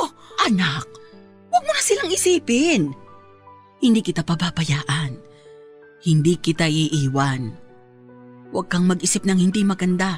Kung gusto mo pagkatapos mong manganak, saka ka umalis. Huwag lang ngayon, anak. Ngayon mo ako mas higit na kailangan. Ma, hindi ko pababayaan ang bata. Isisilang ko siya at iuwi ko siya dito pagkapanganak ko. Hindi ko lang talaga kaya dito ako magbuntis, ma eh. Isa pa, ma, kapag nalaman ni Onad na buntis ako, baka habulin niya tong bata. Ayoko talaga, ma. Anak, normal lang na habulin ni Onad ang bata dahil siya ang ama. Pero anak, nasa iyo naman yun kung hahayaan mo siyang lumapit sa kanya. Karapatan niyang malaman yon dahil siya ang ama. Ayoko nga, ma! Nadidiri ako sa kanya eh. Maisip ko pa lang yung nangyari sa amin. Para na akong pinapatay. Naiintindihan niyo ba yun, ma? Diring-diri nga ako sa sarili ko eh. Tapos sasabay pa yung bunganga ng mga kapitbahay natin.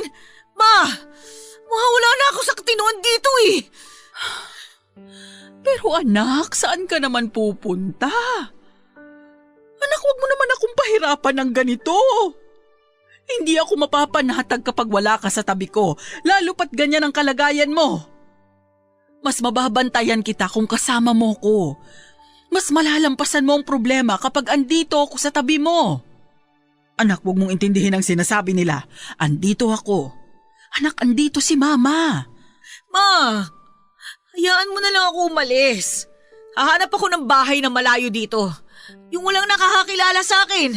Anak, lumipat ka man o hindi, alam na ng mga kapitbahay natin ang kalagayan mo. Huwag mo na lamang silang pakinggan. Ako nang bahala sa kanila, hindi mahalaga ang sinasabi nila. Dito ka lang, ha? Pero ma...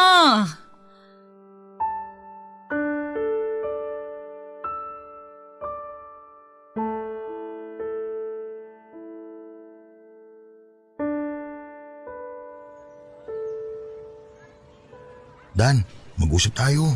Wala tayong dapat pag-usapan. May dapat tayong pag-usapan, alam mo yan. Nandidiri ako sa'yo. Pareho tayong lasing noon, alam mo yan. Pero Danica, may karapatan ako doon sa bata. Hindi ko naman tinatanggi na anak mo rin to, di ba? Kaya nga pag-usapan natin kung anong dapat gawin sa bata. Makulit ka rin eh, no? Makulit talaga ako. Kaya makipag-usap ka sa akin ng maayos. Dahil kung hindi kita titigilan. Pwede ba? Ilan mo na ako, Onad. Hindi ako nagpunta dito para kausapin ka.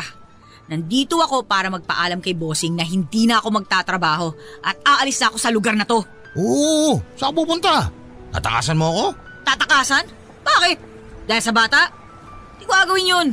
Eh bakit ayaw mo makipag-usap sa akin?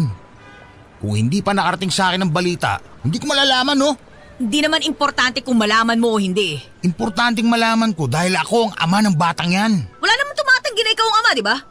Sabi nga dyan, kausapin ko pa si boss. Danica, hindi kita titigilan. Ewan ko sa'yo. Bahala sa buhay mo.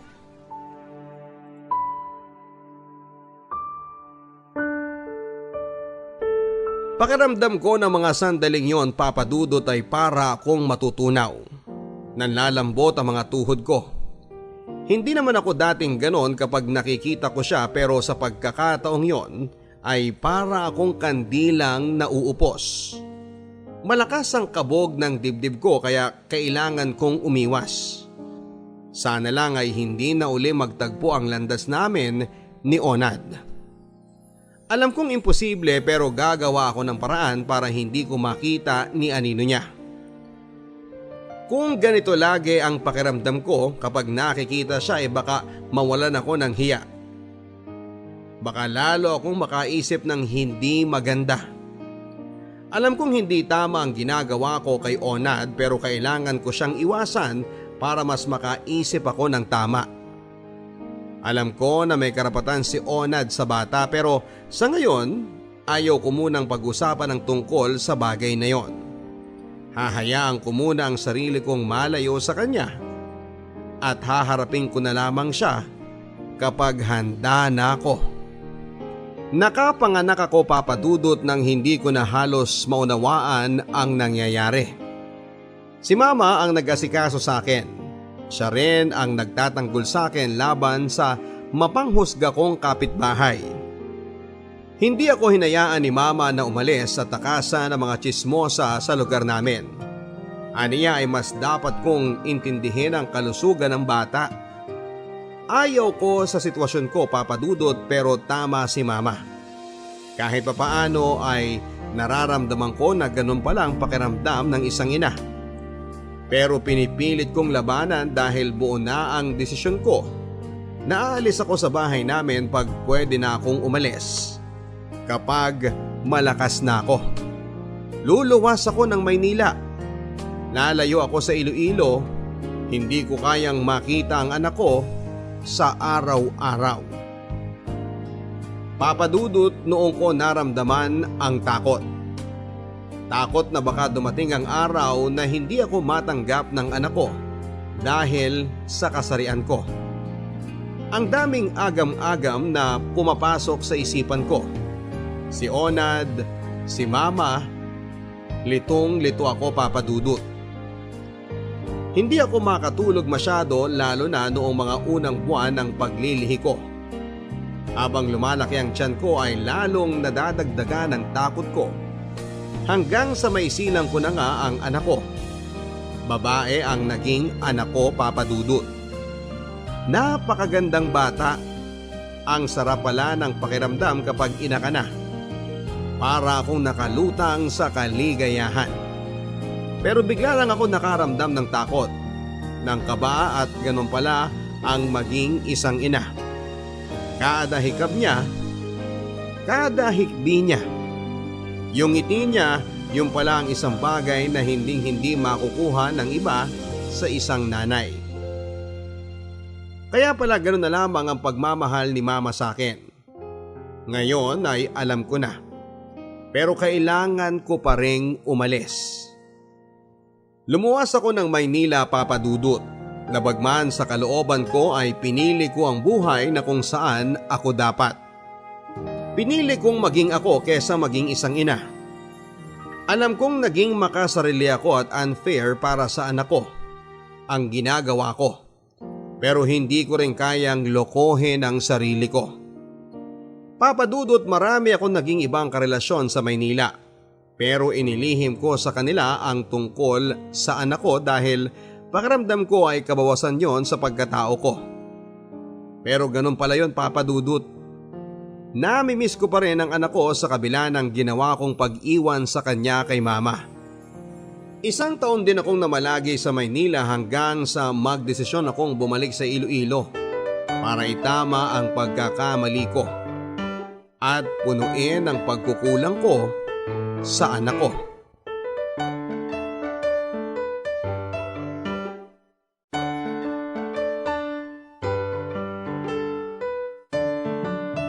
Anak!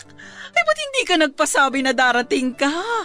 Naipagluto man lang sana kita ng masarap na tanghalian. Gusto ko kasi kayong sorpresahin. Si Ivan, ma, kumusta?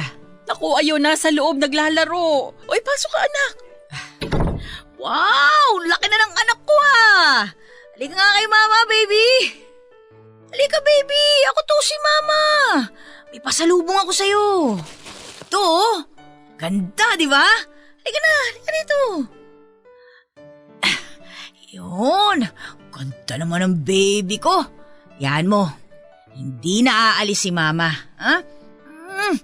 Ako na ang mag-aalaga sa'yo. Namiss ko tong baby ko eh, oh.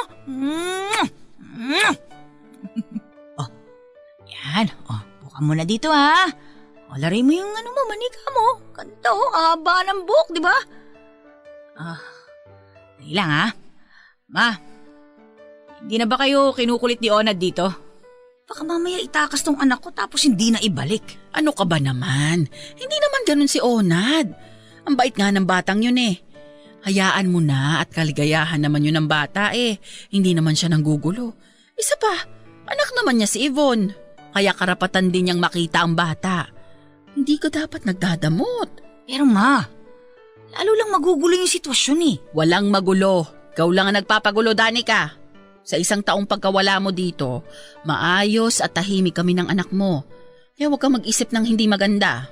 Nag-iingat lang naman ako, Ma. Ayoko na magulat na lang tayo isang araw eh. Nakikisawsaw na siya sa pamilya natin. Ay, pwede ba? Huwag mong pag-isipan ng masama yung tao. Teka lang, parang hindi ka yata nagpagupit ng buhok ngayon ha? Mukha yatang... Ma, hindi ko gusto yung tawa niyo ah. Gusto ko lang magpahaba ng buhok. Papa-undercut ko kasi to eh, para astig tingnan. Anak, pag gusto mo nang magsuot ng bestida, sabihan mo lang ako ha? Ibibili kita agad. Mga 20. Ma, parang sira eh oh. Hindi ako magbibistida. Papahaba nga lang ako ng buhok kasi nga ipapa-undercut ko. Ulit-ulit. Ulit to. Ay, sus! Alam mo anak, nanay mo ako. Alam ko na yung mga ganyang style mo. Style. Di nga. Ulit ni Mama oh. Pahinga muna ako, Ma. Haba ng biyahe ko eh. Oh, sige. Siya nga pala. Pupunta si Ona dito mamaya, hihiramin si Yvonne. Bakit niya ipapahiram? Kanina ko pa sinasabi sa'yo na hinihiram minsan ni Ona ang bata, hindi ba? Ano bang nangyayari sa'yo? Nauunawaan mo bang pinag-uusapan natin? Magpahinga ka na nga doon. Sige Ma, pahinga muna ako. Ay, baka ito na siya. Ay, tuloy ka! Salamat po. Kumusta po? Handa na po ba si baby? Ay, oo. Sandali ako, kunin ko lang ang gamit niya. O ano ginagawa mo rito? Uy, andito ka na pala. Kailan ka pa dumating? Ngayon lang. Saan naman kayo pupunta ng anak ko? Anak natin. Anak ko lang. Baka ibig mo sabihin anak ko. Kasi ikaw, sinilang mo lang siya. Ipapaalala ko lang sa'yo ha. Hindi ba iniwan mo sa sananay mo? Pagkatapos mo mga anak? Ayos ah. Feeling responsableng ama. Bakit? Naging tatay naman talaga ako kay Yvonne nung wala ka. Ginawa ko lahat. Ikaw, naging nanay ka ba ha? Tama na yan. Oh, eto na si Yvonne. Oh, sige na. Lumakad na kayong mag-ama. Pasensya na po kayo, Nay. Mukhang may saltik po kasi itong si Dandan eh. Hayaan mo na at pagod lang yan sa biyahe. Sige na, lumakad ka na. Sige po. Chong, bagay sa'yo longer ah. Bestida na lang ang kulang, babaeng-babae ka na. Che, malis na nga kayo kung aalis kayo. Baka mamaya magbago pa isip ko eh. Hindi ko pasamahin sa'yo ang anak ko. Ito naman, ang sungit-sungit. Gusto mo sumama sa amin? Pwede ba? Ang feeling close. Bakit? Close naman tayo dati, di ba? Bati-bati nga tayo. Sa ganda kita wala siwang. Gusto mo taki tayo mamaya eh. Gago. Ano bali? Tama na yung mga minsan anak ko. Alam ko na yung alak-alak na yan. May alak, may balak. Ganun na ganun yung ginawa mo sa akin eh. Kala ko makakalimutan ko yon. Tanga. Hindi na mauulit yon. Kaya pwede ba? Sige na. Malis na kayo kung alis kayo. Ilang mo na ako, Onad. Sige na nga. Ang sungit mo na eh. Nay, totoo na po to. Alis na po kami. Sige, ingat kayo. Huwag masyadong magpapagabi ha. Mahahamugan ng bata. Opo, Nay. Sige po. Sige, Chong. Una na kami. Ewan ko sa'yo. Anak, huwag mo namang ganunin si Onad. Mabait naman yung tao ah. At mahal na mahal niya ang anak mo. Wala akong pakialam sa kanya, Ma. Hindi ko kayo pipigilan pagdating kay Onad, pero sana naman, huwag niyo rin akong pilitin na makipag-ayos sa kanya. Hindi ko pa kaya. O sige, hindi na kita pipilitin kung hindi mo pa kaya. Ma, hindi ko gusto yung ngiti niyo ah. Pagod ako. Kanina ko pag gustong magpahinga hindi ako makakyat. Bahala na kayo dyan. Tulak ng bibig. Ma! O sige na, magpahinga ka na. Papa Dudut, alam ko kung ano ang ibig sabihin ng mga ngiti ni Mama. Alam kong inaasar lang niya ako at akala niya ay magiging babae ako dahil sa ginagawa niya. Gwapo si Onad, Papa Dudut. Matangkad, umpisa pa lang kahit alam niyang tibo ako ay nangungulit siya sa akin. Lagi niya akong sinasabihang maganda. Minsan naiinis ako sa kanya pero hindi ko na lang pinapansin. Tropa ang tingin ko sa kanya kaya hindi ko matanggap ang nangyari sa amin. Pero hindi magiging dahilan yon para maging babae ako. Lalaki ako sa puso at sa isip at kahit na anong mangyari, Tumambling man si Batman o kumandirit man si Spider-Man ay hindi ako magiging babae. At hindi ako magsusuot ng damit pambabae. Ano bang problema mo? Bakit mo ba ako iniiwasan? Assuming ka naman masyado. Bakit naman kita iiwasan? Kung hindi mo ako iniiwasan, bakit kapag nagpupunta ako sa inyo hindi ka lumalabas ng kwarto? Kahit naman alam ko na nandun ka lang. Lilinawin ko lang sa yung kumag ka. Bakit ka ba pumupunta sa bahay? Di ba para sa bata? Oo! Oh, malinaw naman pala sa'yo eh. Anong hinahanas mo dyan? At kailangan ko humarap sa'yo tuwing pupunta ka sa bahay. Boyfriend ba kita? Oy, hindi nga tayo friends eh. Di ba hindi naman? Para sa bata lang. Para sa bata. Period. Hindi mo ako boyfriend. Malinaw yun. Hindi mo ako asawa. Mas malinaw yun. Ako ang ama ng anak mo. Malinaw din yun. At para mas malinawan ka, sasabihin ko sa iyo kung bakit ako naghahanap ng atensyon mo. Kasi po, mahal kita. I love you. Okay ba yun? Ang beses ko bang sasabihin sa'yo na ama ka lang ng anak ko at hanggang dun lang yun? Hindi ka ba kinikilabutan sa mga sinasabi mo? Kasi ako, kinikilabutan ako eh. Sukang-suka ako. Actually, Leonard, nasuka na ako eh. Nilunok ko lang. Basta. Kahit ano pang sabihin mo, hindi kita titigilan. Liligawan kita at ipapaalam ko kay mama na liligawan kita para mas formal. O di ba maganda yung ganon? Tibay din ang apog mo eh, no? Hindi mo ba nakikita ko nung itsura ko? Mas gwapo pa nga ako sa'yo eh. Mas gwapo ako sa'yo, oy. Isa pa, alam ko naman at nararamdaman ko na darating ang araw na magiging aking ka, oy. Come to papa! Tanga! Tigilan mo nga ako. Babae din ang hanap ko at hindi lalaki. At hindi rin porke nakaskor ka na sa akin, makakaulit ka pa. Nek-nek mo! Basta ang alam ko lang, mahal kita. Mahal kita at mahal kita. Kayo ng anak ko. Ayaw mo bang magkaroon ng buong pamilya? Ayaw mo bang kahit para man lang sa anak natin? Hindi ko kailangan makisama sa'yo para lang masabi ng anak ko na buong pamilya tayo. Masaya ang buong pamilya pero para lang yun sa nagmamahalan. Makakahanap din ako ng babaeng tatanggap sa anak ko nang hindi ko kailangan makisama sa'yo. Hindi kita mahal, okay? Ano naman kung hindi mo ako mahal? Pasasaan ba't masusungkit ko rin ang matamis mong oo? Uuhin mo yung mukha mo! Saan ka ba pupunta, my loves, ha? Gusto mo, samahan kita eh. May didigahan akong chicks. Sama ka? Balita ko, marami daw magaganda doon sa pupuntahan mo ha. Sama naman ako dyan. Huwag na. Angkas ka pa sa motor ko. Ako na lang mag-isa. Mamaya masulot mo pa yung liligawan ko. Sus! Ang sabihin mo, wala ka naman talaga nililigawan doon. Kasi ang mga babae doon, kung hindi high school pa lang, matatanda na. Pero na lang kung mga onders na ang trip mo ngayon ha. Sino ba doon? Si Aling Oryang na byuda? O si Minerva na nakakalimang asawa na? Wala kang pake kung sinong liligawan ko doon. Tigilan mo nga ako, pwede ba? Hindi nga kita titigilan, ang kulit mo rin eh. Saka alam ko nagsisinungaling ka. Kausap ko si mama kanina. Mamimili ka raw sa grocery ng gatas at saka pagkain nyo. Huwag mo nga ako niloloko dyan. Ako sa'yo. Kasama ako. Total, para naman kay baby ang bibilin mo kaya huwag mo na akong pigilan. Ikaw na lang pumunta sa grocery. Gusto mo pala siyang ibili di ikaw na. Ayan ang basket eto yung listahan. Ay hindi, gusto ko magkasama tayo. Kainis. Tara na nga. Yan! Kung ganyan ka ba naman di nagkakasundo tayo. Tara na, my loves. Isang tawag mo pa sa akin ng love, sasapukin na kita. Iwan kita dito. Hayaan mo na akong tawagin kitang loves. Hindi ka naman mamamatay kapag loves ang tinawag ko sa'yo eh. Arte-arte nito. Kiss mo nga ako. Ewan ko sa'yo.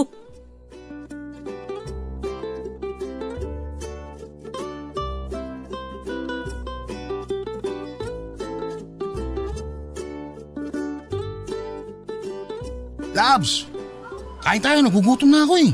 Kumain ka mag-isa mo. Ito naman, kakain lang eh. Tapos kukulitin mo ulit ako na ulitin natin? Huwag na oy! Ay, iba din. Nag-aaya pa lang ako ng kakain, may kasunod na kagad na ganon. Masyado ka namang advance mag-isip. Kilala na kita eh. Kapag napagbigyan ka ng isang beses, siguradong kukulitin mo ulit ako. Wag ako, Nad, wag ako. Sus! Baka naman ikaw may gustong ulit-ulitin natin to. Kilala din kita, oy. Denial queen ka din eh. Kita ko nga na, kinikilig ka at nag-enjoy ka habang magkasama tayo. Pinipigilan mo lang. Huwag ka na umarte, huwag ganon. Alam mo, kapal ang mukha mo no? O bakit namumula pisngi mo? Nagbablush ka kitang-kita Excuse me? Hindi ako nagbablush, no? Tingnan mo nga ako. Ala ka dyan. Ikaw na magbitbit yan. Tara, kain tayo. Gutom na ako. O ang bayad ha. O kita mo na, pakipot pa to. Gago. Una ka na doon sa lamesa, ako nang bahala sa pagkain. O na, sige na. Bilisan mo ha. Ginutom ako bigla. O ayo pa, sasama din naman. Mga babae talagang hirap ispelengin. Ano ka mo? Wala, may kinukumpit lang ako. Sabi ko maganda ka, bingi ka lang. Che, only rice saka only iced tea ha. Oo na, sige na, upo ka na doon. Hindi ko alam, Papa Dudut, kung bakit napapasunod ako ni Onad kahit labag sa kalooban ko ang ginagawa ko. At hindi ko rin alam kung bakit pilit kong tinatanggi ang nararamdaman ko sa kanya. Hindi kasi ako ito. Hindi ako pwedeng ma-inlove kay Onad. Ayoko sa kanya. Pero bakit ganon, Papa Dudut? Dumating ako sa puntong hinahanap ko ang kakulitan niya. Nasanay akong lagi siyang nangungulit. Nasanay akong araw-araw na may nang-aasar sa akin. At natatakot ako na baka hindi ko na makontrol ang sarili ko na maipakitang mahal ko siya. Oo, Papa Dudut. May palagay akong mahal ko na siya pero ayaw kong ipahalata sa kanya. At tama siya, Papa Dudut. Denial queen ako kahit alam kong nahahalata na niya. Halos 1 taong nangungulit sa akin si Onad, Papa Dudut. 1 taong ko ding siyang sinosoplak at tinatangging wala akong nararamdaman para sa kanya. Hindi siya nagsasawa, Papa Dudut, na ipadama sa akin na mahal niya ako sa kabila ng ginagawa kong pagtataboy sa kanya.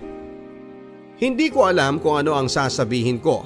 May mga panahon na natutokso na rin akong tugunan ng pagmamahal niya, kaya lamang ay nahihiya pa rin ako sa sarili ko dahil ngayon ko lang naramdaman ang ganito. Nagkaroon ako ng maraming karelasyong babae, pero bago sa pakiramdam ko ang nararamdaman ko kay Onad. Papa Dudut, nagagawa ko na ding sumama sa kanya kapag ipinapasyal niya ang anak namin. Hindi ko namamalayan na masaya ako kapag magkakasama kami. Sayang, hindi ko naramdaman noon. Para akong bagong tinutubuan ng pag-ibig samantalang marami naman akong nakarelasyon at lahat ay minahal ko. Pero iba talaga to. Alam kong halata na rin ni na Mama ang nararamdaman ko. Pero gaya ng pagtatago ko kay Onad ay itinago ko din kay Mama ang nararamdaman ko. Bagay na alam kong hindi niya pinaniniwalaan. Pero hinayaan ko na lang dahil hindi pa ako handa sa nararamdaman ko. Ang mahalaga sa akin ngayon ay masaya ako. Masayang masaya ako sa nararamdaman ko. At masaya ako para sa anak ko. Kontento na ako sa kung ano ang meron sa amin ni Onad.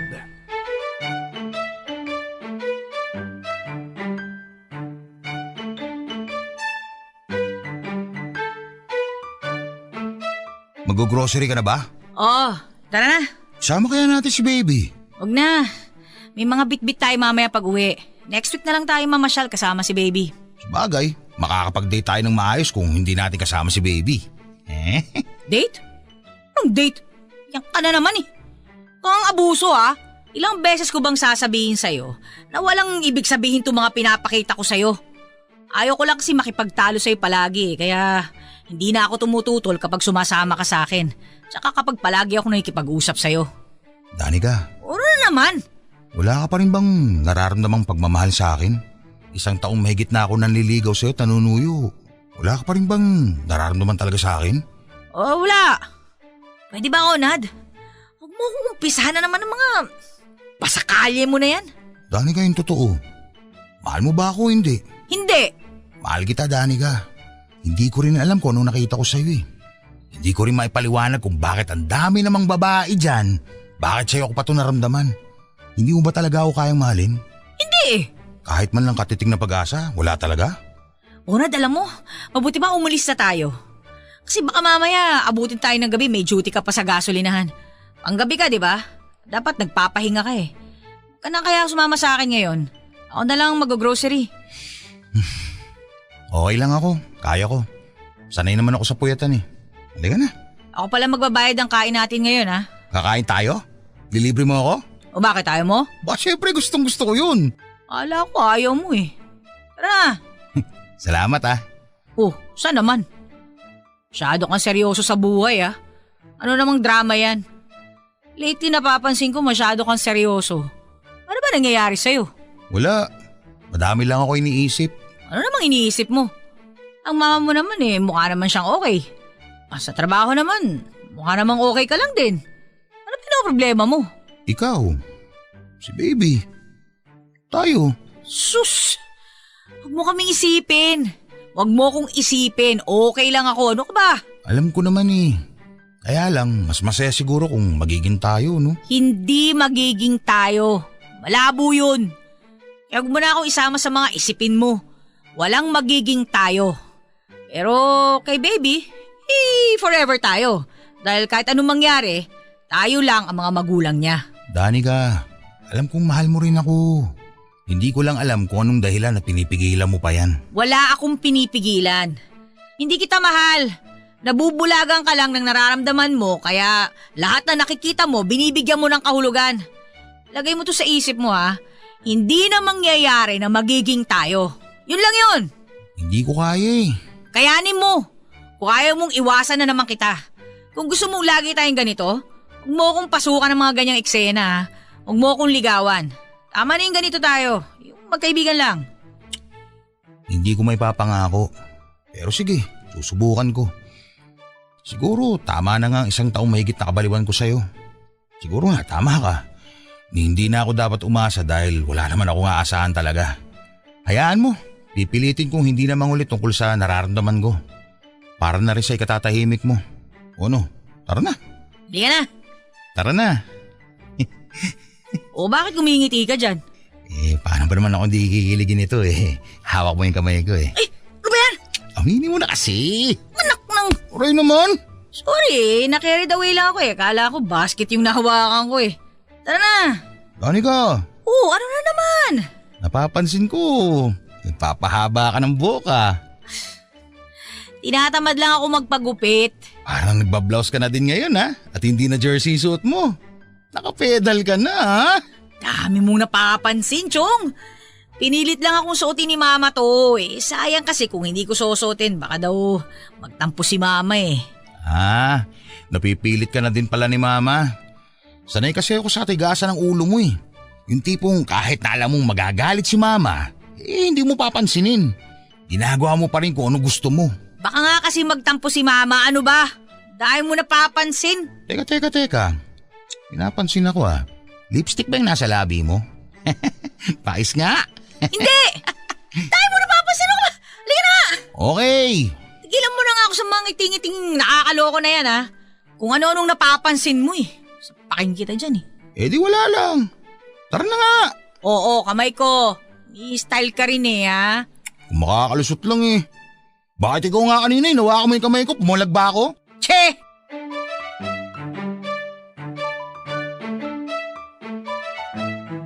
Papa Dudut, mahal ko na siya. Mahal na mahal ko na si Onad pero hindi ko alam kung paano ko sasabihin at aaminin sa kanya na mahal ko din siya. Natatakot ako na baka masaktan lamang ako. Baka pagtawanan lang ako.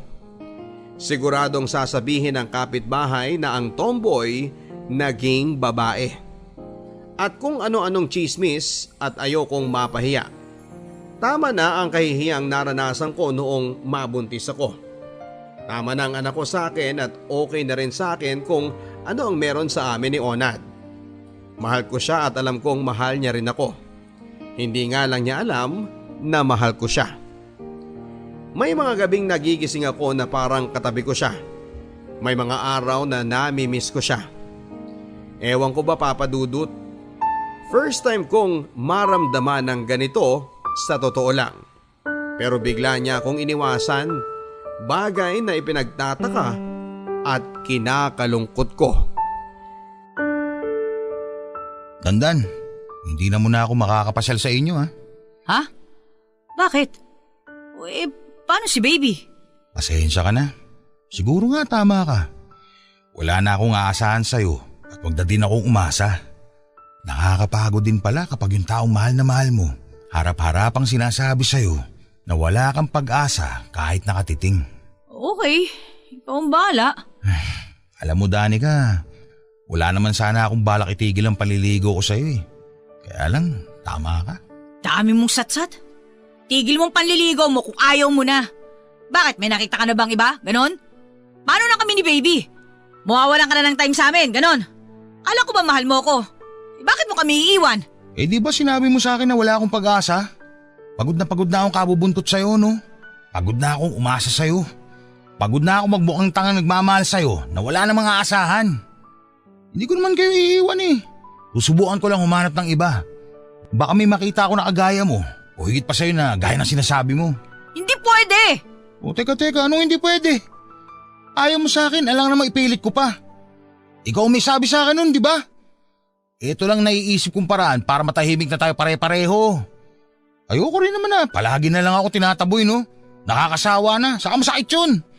Isa pa, nag-usap kami ng ex ko, nakikipagbalikan sa akin. Siguro, oras na para ibaling ko naman ang pagtingin ko sa iba. Total, wala man akong aasahan sa'yo eh. Paano yung obligasyon mo sa anak natin? Hindi ko naman pababayaan ng anak ko. Susuportahan ko pa rin naman siya. Ibibigay ko pa rin ang dapat para sa kanya. Saka mahal ko ang anak ko. Hindi ko pababayaan yan. Ipapasal ko pa rin naman siya at dadalawin. Yun nga lang, hindi palagi. Siyempre, pag naging okay na kami ni Miriam hindi na ako mapapadalas dito, no? Nasanay ng anak ko na nakikita ka araw-araw eh. Siguradong magliligalig yun kapag hindi ka nakita sa loob ng isang araw. Sa una lang naman yun maghahanap. Pag nasanay na siya, hindi na yun maghahanap. Turuan mo na lang. Andiyan naman kayo ni mama eh. Sanay na sanay kang mag-alaga kay baby. Kaya-kaya mo na yun. Hindi pwede! Ayoko! Anong hindi pwede? Anong ayoko? May magagawa ka ba? Ilang taon ako nang gintay sa'yo, no? Ilang taon ang tiniis ko para mahalin mo din ako. Pero lagi akong umuuwing luhaan. Lahat ng gawin ko hindi sapat para sa'yo. Hindi mo ka na-appreciate yung mga ginagawa ko sa'yo eh. Hindi mo nakikita kung gaano kita kamahal, no? Kaya naisip ko siguro, panahon na para sarili ko naman ang intindihin ko. Hindi naman ganun katigas ang puso ko para hindi ako makaramdam ng sakit sa tuwing harap-harapan mo akong pinagtatabuyan. May hangganan din ang paghihintay ko, saka yung pasensya ko. At palagay ko, ito na yung tamang panahon. Ika biglang-bigla naman yata yan. Dahil naisip ko na hindi ko naman dapat sayangin ang oras ko sa taong wala naman akong aasahan ni Katiting. Naisip ko na bakit ba ako magtsatsaga sa'yo? Samantalang andyan naman si Miriam. Naghihintay lang na mahalin ko ulit. Siya na lang ang pag-aaralan kong mahalin uli. Total, may nakaraan naman kami. Hindi na mahirap kilalanin ng isa't isa. Napapagod din ang puso, Danica, tandaan mo yan. At napagod na ako. Kaya siguro, panahon na para harapin ko naman ng taong pwede magpaligaya sa akin. Na hindi ko kailangang masaktan at magmukhang tanga. Hindi ka pwede mapunta kay Miriam! Uy, bakit hindi? Basta hindi ka pwede mapunta sa kanya! Paano hindi pwede? Pwede na nga. Nag-usap na kami. Katunayan, magkikita kami mamaya eh. Hindi ka pwede makipagkita sa kanya! Binabawalan mo ako makipagkita sa kanya? Bakit? Para hindi ako mawala sa paningin mo? Bakit? Dahil wala ka nang uutusan kapag may kailangan kay pabili. Wala ka nang mumura-murahin kapag naiinis ka, ganun. Dahil mawawalan ka ng taong bubuntot-buntot sa'yo? Aso lang naman ang tingin mo sa akin, hindi ba? Isang utusan. Uupo kapag sinabi mong uupo. Tatayo kapag sinabi mong tara na at aalis kapag sinabi mong labas na. Uwi na. Masakit mang isipin, Danica, pero yun talaga ang papel ko sa buhay mo. Hindi totoo yan! Anong hindi totoo? Talaga? Kung hindi totoo, anong papel ko sa buhay mo? Sige nga, sabihin mo nga sa akin. Bukod sa pagiging asong bubuntot-buntot sa'yo, anong papel ko? Sige nga. Sige, sabihin mo! Ikaw ang tatay ng anak ko! Sus! Alam ko na yan! Ikaw ang ano? Ako? Ako ang ano? Ikaw ang... Basta ikaw! Ano nga sabihin mo? Mahal kita, gago ka! O ano, masaya na? Kaya nga hindi ka pwede mapunta sa Miriam na yun eh. Hindi ka pwede mapunta sa kanya dahil noon pa man, mahal na kita! Hindi ko lang kayang tanggapin sa sarili ko na mahal kita eh. Hindi ko kayang aminin na... Kaya ko pala magmahal ng isang lalaki. Kung ano man nakikita mong pagbabago sa buhay ko, dahil sa'yo yun. Gago ka. Mahal kita. Oh, sigurado ka? Baka naman kaya mo lang sinasabing mahal mo kasi ayaw mo mawala ng aso. Hindi asong tingin ko sa'yo. Mahal nga kita eh. Hindi ko lang alam kung paano ko ipaparamdam sa'yo yun. Huwag mo na kaming iwan ni baby oh. Nasanay na kami na kasama ka eh. Sige, pero may kondisyon. Ano? Bakit may kondisyon? Syempre naman. Ang lagay na yan ganun na lang yun. I-give up ko si Miriam para sa'yo tapos ganun-ganun na lang. Uy, ano nga ang kondisyon? Maggagaon ka sa kasal natin. Kasal? Anong kasal? Kasasabi ko palang na mahal kita? Kasal ka agad? 1 taon na tayo mag-MU. Ba't pa natin patatagalin? Dun din naman ang punta nun. Kaya magpakasal na tayo. Di ba may anak na tayo? Kaya wala nang BF-BF pa. Aasawahin na kita. Pero, pag tinanggihan mo pa rin ako ngayon, si Miriam na lang aayain ko magpakasal. Sige ka. Uy, oo na, sige na. Pakakasal na ako sa'yo. Magagaw na rin ako. Pero pwede ba? Tigilan mo na ako ng kakatakot tungkol kay Miriam na yan. Dahil baka umbagin ko lang yan pag nakakita ko eh. Taga saan ba yung Miriam na yan ha? Ang tapang ng my loves ko Mukhang kailangan ko nang ihanda sarili ko sa'yo Mukhang tigre mapapangasawa ko Rawr! Oo. At kapag paloko-loko ka, masasaktan ka talaga. Sino ba yung Miriam na yan ha? Sa totoo lang, wala naman talaga akong ex na Miriam. At kung may ex man ako, wala na dito yun. May asawa at anak na. Sinabi ko lang yun kasi inis na ako sa'yo Alam ko naman na matagal mo na akong mahal. Kaya lang sobrang galing mong tumanggi. Ang arte mo, kahit kitang-kita ko naman at ni na mama na mahal mo rin ako. Kaya gumawa ako ng paraan. Si mama nagturo sa akin kung anong dapat kong gawin. Pinag-isipan talaga namin to ng mama mo at mama ko. Effective naman, di ba? Nakita kasi nila na nag-iinarte ka lang pero ang totoo in love na in love ka naman talaga sa akin. Ayaw ko naman pikutin ka Wala akong masabi. Mga loko-loko kayo. Grabe kayo sa akin Alam mo bang mag-grocery ako ngayon para iluto ng mama ko mamaya? Mamamanhi ka na ako sa inyo sa ayaw at sa gusto mo.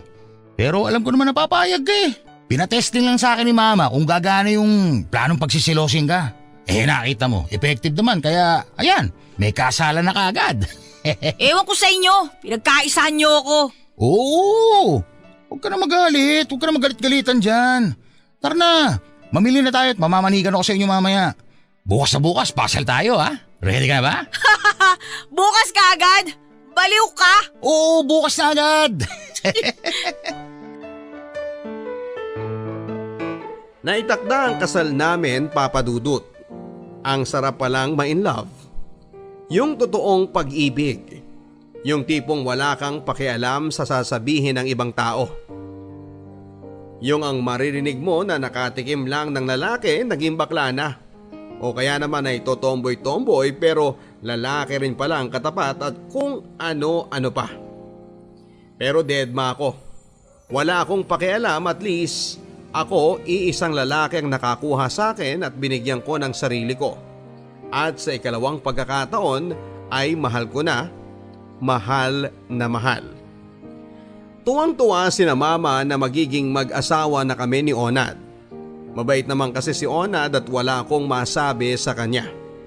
Responsable siyang tao at hindi marangya ang buhay na kinalakhan namin pero hindi naman kami kapos. Hindi na ako nagtrabaho sa gasolinahan at nagtayo na lamang ako ng maliit na tindahan sa amin. Madalas ay nasa bahay ang biyanang ko. Minsan naman ay sa kanila kami natutulog. Sobrang blessed ko sa biyanan, sa asawa at sa mama ko.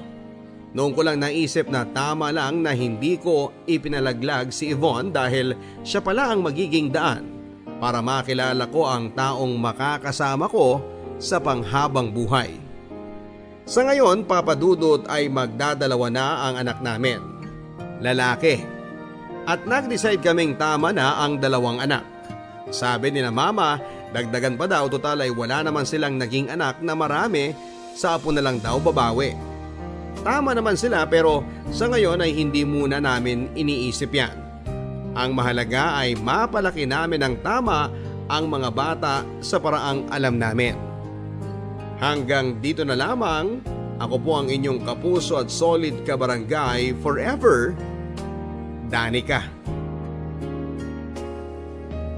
Mga kwento ng pag-ibig, kwento ng pag-asa at mga kwento ng buhay dito sa Barangay Love Stories. Love Stories. Forever. Hay!